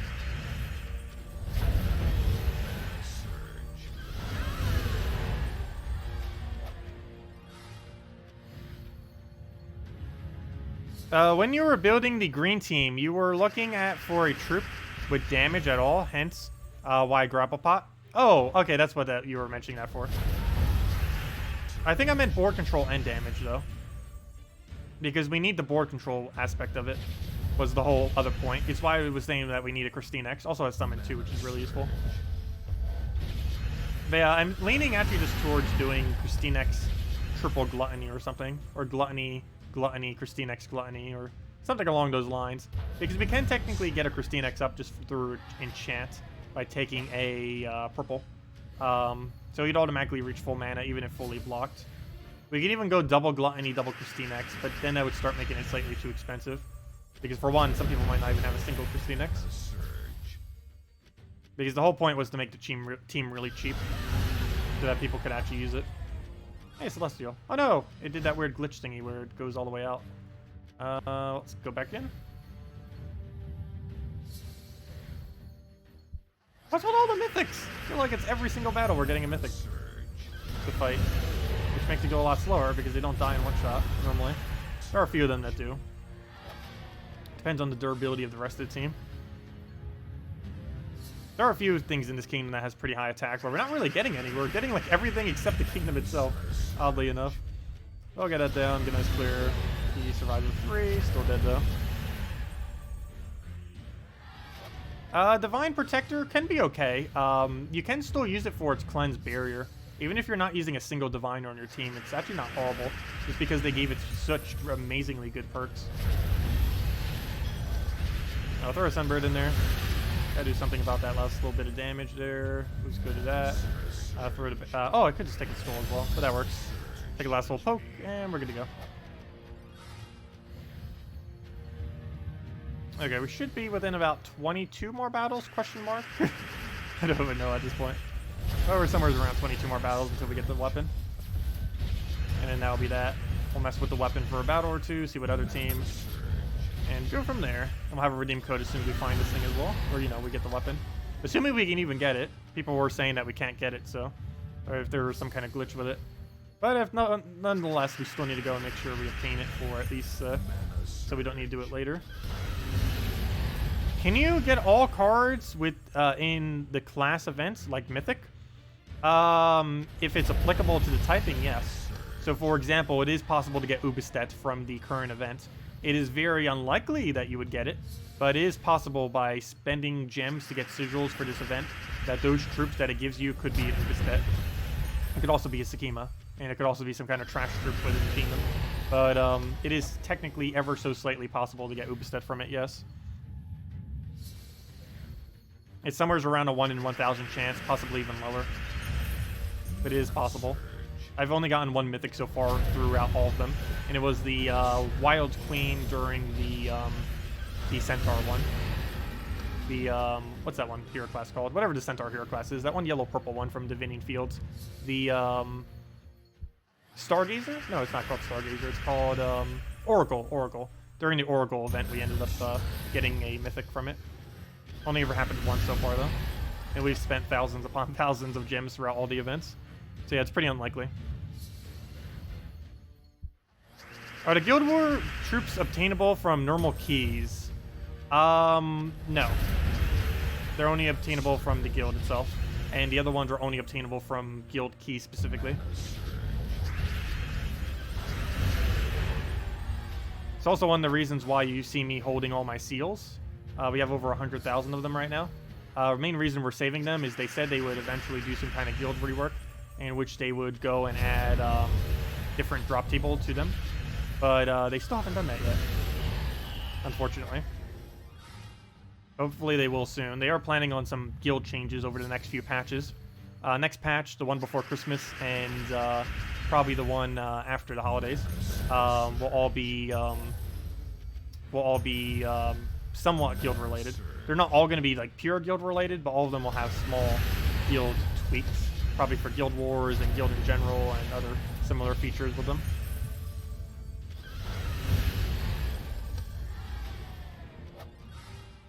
Oh, Delve troops are not in the drop table, no. Oh, sorry, I thought you said something else. But yeah, Delve troops are only obtainable through those Chaos Shards or whatever they're called. and Chaos Shards are only obtainable for delves. So you only get delve troops from delves, essentially. Oh, there is one other way. You can get them through gems as well during delve events. I don't know exactly how many it gives or anything or how much they cost, but it is possible to get them during delve events. The first delve event will be next Tuesday. Not this week's Tuesday, but next week's Tuesday. Or, you know what I mean. Not the Tuesday that's coming up, but the Tuesday around, like, this 11th or whatever that date is. That one will be the first one.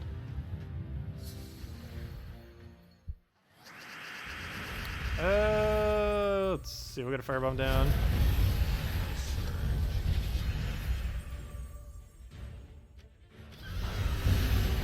Also, I haven't kept track of the timer.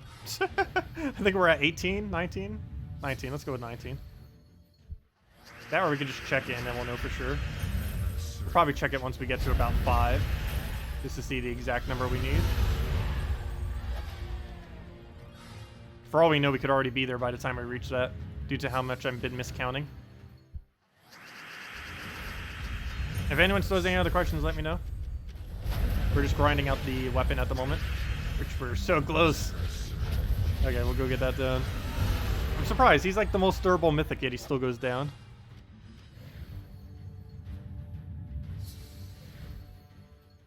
Okay, move the yellow over, throw a firebomb.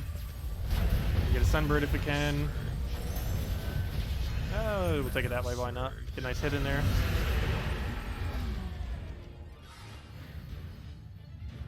Move the nut timer down by 1. Move that for a firebomb. When does the next redeem code come? As soon as we get this weapon. Soon, TM. But yeah, we only need about 15 more wins, give or take about 5. Refer. Get a hit. Get a sunbird.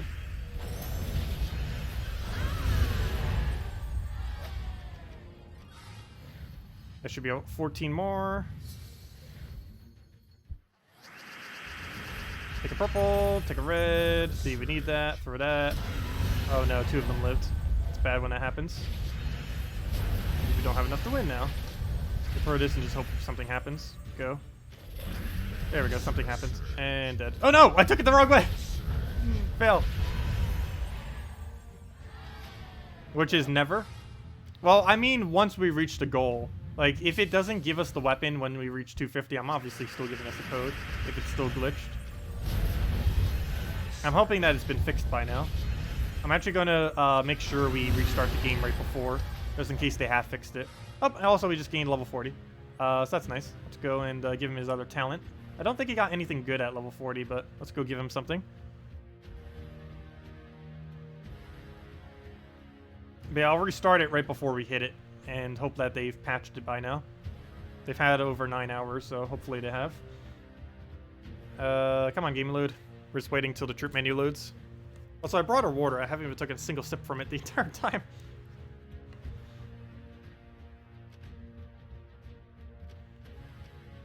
Okay, what do we have? Submerge entire team's kind of interesting.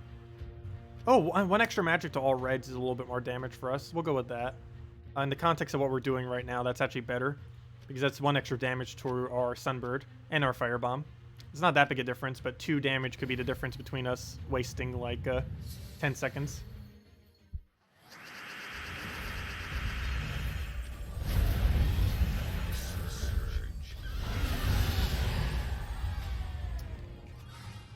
Okay.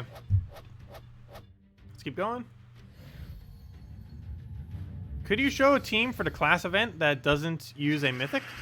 It is... You basically just use either Dawnbringer with triple of the guy that gives +1 red, that 1 green purple. Or you can go Mang / Dawnbringer with Sakima, that 1 green purple, and a second one was a green purple guy. You can also put in any combination of the other 3 standard troops. The brown yellow that does extra based on HP, the blue purple that does extra based on HP, or the green purple and spam it for its mana link. Any combination of those will work. You can also solo everything with Titan using Dawnbringer. I mean, Titan using Mang, I mean. I guess probably Dawnbringer as well. Well, use Mang then. That's not mythic. I don't really consider Dawnbringer to be a mythic, even though it is technically a mythic. But yeah, just use Mang then. Everyone has Mang. Well, everyone above like level 250 or so has Mang.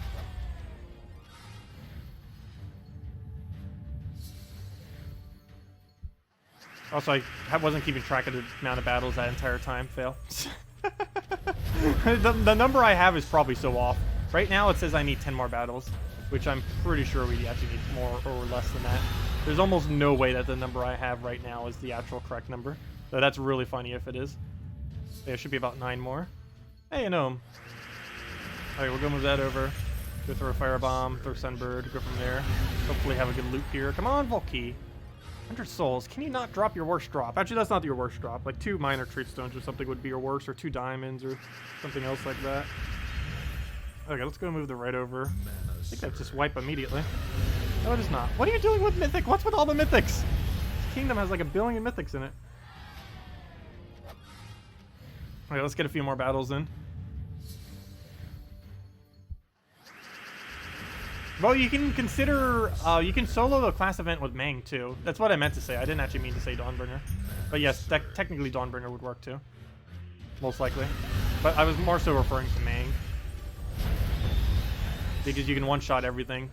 You can focus down the Valraven with it. And using Titan, you can very, very easily one-shot everything, regardless of traits. As well as Barrier, which makes sure you never die. And if I'm not mistaken, not a single one of them actually uses poison. There's a few instances of burn, but no poisons. So you never really need to worry about your barrier just randomly being lost. Alright, let's go do like 3 more battles and then double check how many more we need. And then we'll go restart the game and then see if they fix the glitch with the weapon. Actually, I'll probably do it after 1 more battle unless I really miscounted. We'll do 1 more battle and then we'll go and check how many more battles we need. Then restart the game, then do that many battles, and hope that we can actually get the weapon. Yeah, go do that. Throw the firebomb down. We get Sunbird in there. And let's go check. Currently, my number I kept up with says I need 4 more wins. I'm pretty sure that is incorrect. Yep, that is so incorrect, we already have the weapon. Okay, so since the weapon is sitting right there, what we're going to do is restart the game. Okay, yeah, my timer said I needed 4 more battles. Apparently not. Well, I wanted to try doing that before we got the weapon, but let's go restart the game now and then go claim the weapon and see what happens. So we'll just go close that, open this back up, and hopefully it will let us get the weapon. We'll need to keep track of what its name is so we can just control find it, and hopefully it's just sitting there. And we'll go give out the code in 1 second. If the game would load. Hello? That's weird. It launched, but then didn't launch. I hate when it does that. Does that happen to anyone else as well? Like you launch the game and then it's like, nope, I don't want to launch. It does that occasionally to me. Alright, let me just go move this back to the corner. Move that right there. Oh, the code will be coming in a moment. Let's see, what was I doing? Mail. Check this. Flame Soul. Okay. So far, so good. Weapon. Flame Soul. Yep. Yep. Yep. Nowhere's to be found. Well then. Okay, yeah, no Flame Soul. Well then. I guess I'll have to hold off on doing the video for this class. We don't even have the weapon. Well, I'll still give out the code. Because we technically got the weapon, even though we don't actually have the weapon. But let's go and... well, I guess I can't do anything with the weapon. Unfortunate, but oh well. We can still do the code. Let's see, let's just do the next one down the line.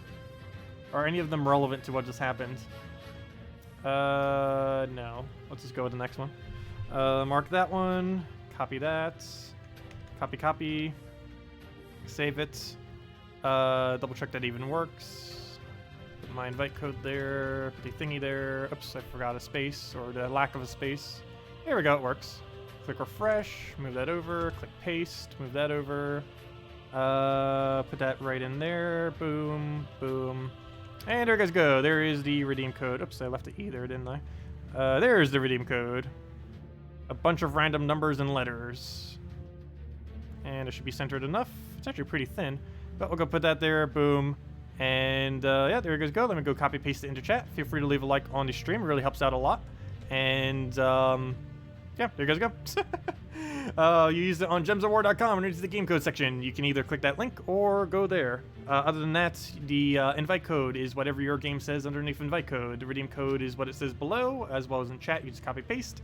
And it gives the same reward as always: 2 treasure maps, 1 gem key, 200 souls, and 2,500 gold. And technically, we need maps for the event this week. We actually need to go do a bunch of maps. That being said, let's just go do one. And then we'll go mess with the hero class, I guess, a little bit more. And then from there for now. If you have if anyone still has any questions or anything you want me to go over, let me know, and we'll make sure to do so. Otherwise, we'll slowly be winding down. We'll go move that over. Let's see, take that down. Grab that. I'm just rushing through it as quickly as possible, obviously. That's generally how you do all maps. It gives you the most amount of turns, just instantly taking whatever you see as a turn, always, and not bothering to actually play out the map effectively. Doesn't even matter if you go for extra turns or anything, just literally take the first thing you see. What matters is how quickly you take it, not if it's a natural good move or not.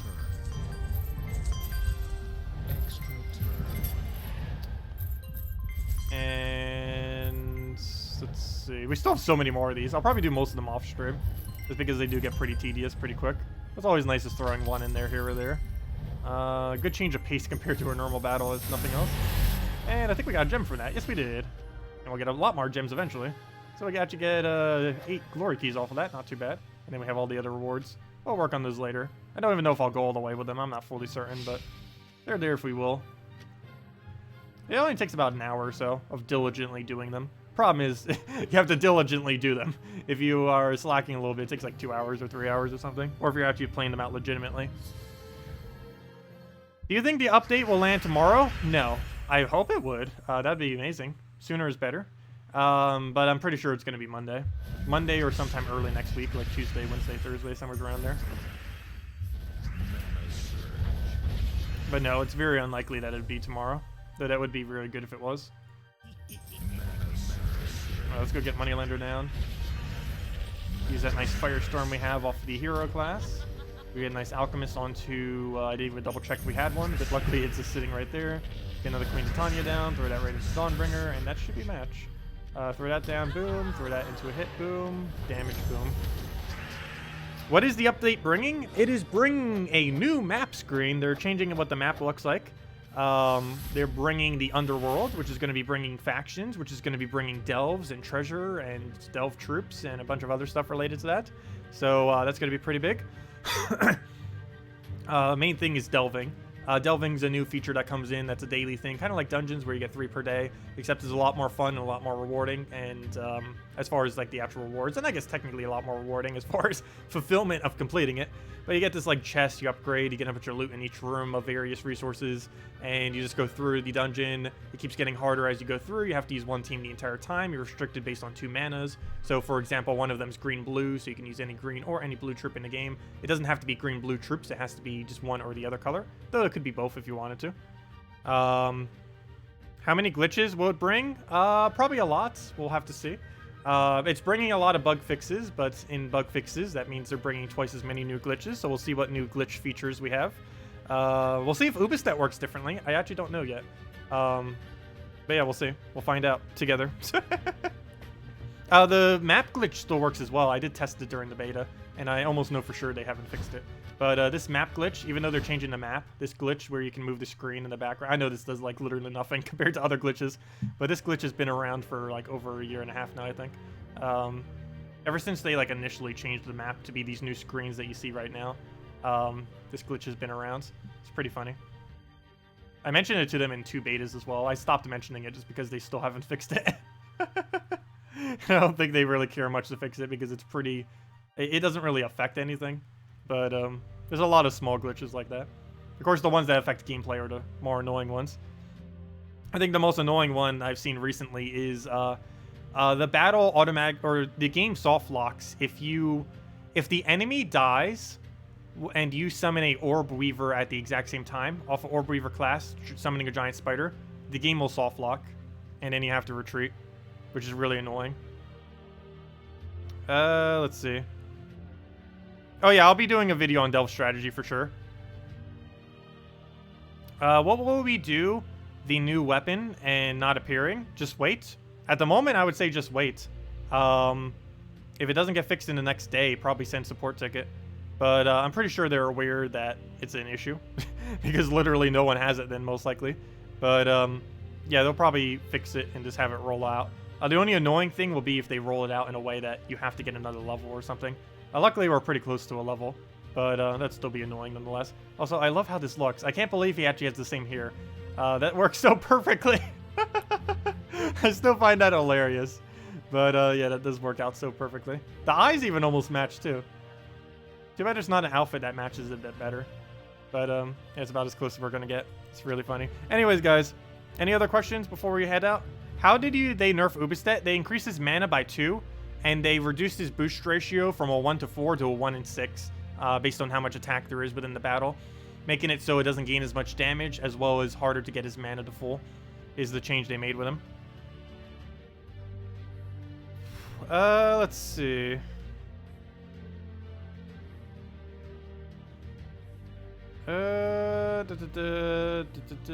Hello, Ivor. Welcome and goodbye. But yeah, does anyone else have any last minute questions? We'll be back tomorrow. I'll be back later tonight at 8 p.m. Eastern Standard Time, which is in 7 hours from now. We'll be back just to do Guild War Day. Today is Green Guild War, so we'll mess around with that. I'll probably be using Gluttonies and some kind of really weird team just to see what we can build out of Gluttony. I'll probably use a really cheap Gluttony team first and switch to a very expensive one. If we lose, we lose, but I do want to test it just to kind of see what we can do with it. But anyways, guys, hope you all have a wonderful weekend. Best of luck with the event and everything. And other than that, next patch, next week, most likely, almost guarantee. So you really have that to look forward to. We'll be covering delves. We'll be covering everything that's coming in. And be doing all that. How weird do you paste redeem codes? gemsofwar.com underneath the game code section is where you put them. Let's see. Oh yeah, no problem for the codes and everything. But yeah, oh wait, I still have the link on copy paste. Yeah, you just go there. That link right there. Or go to the website. But anyways, guys, thank you so much for coming down. Enjoy the weekend. I'll see you all later. And goodbye, everyone.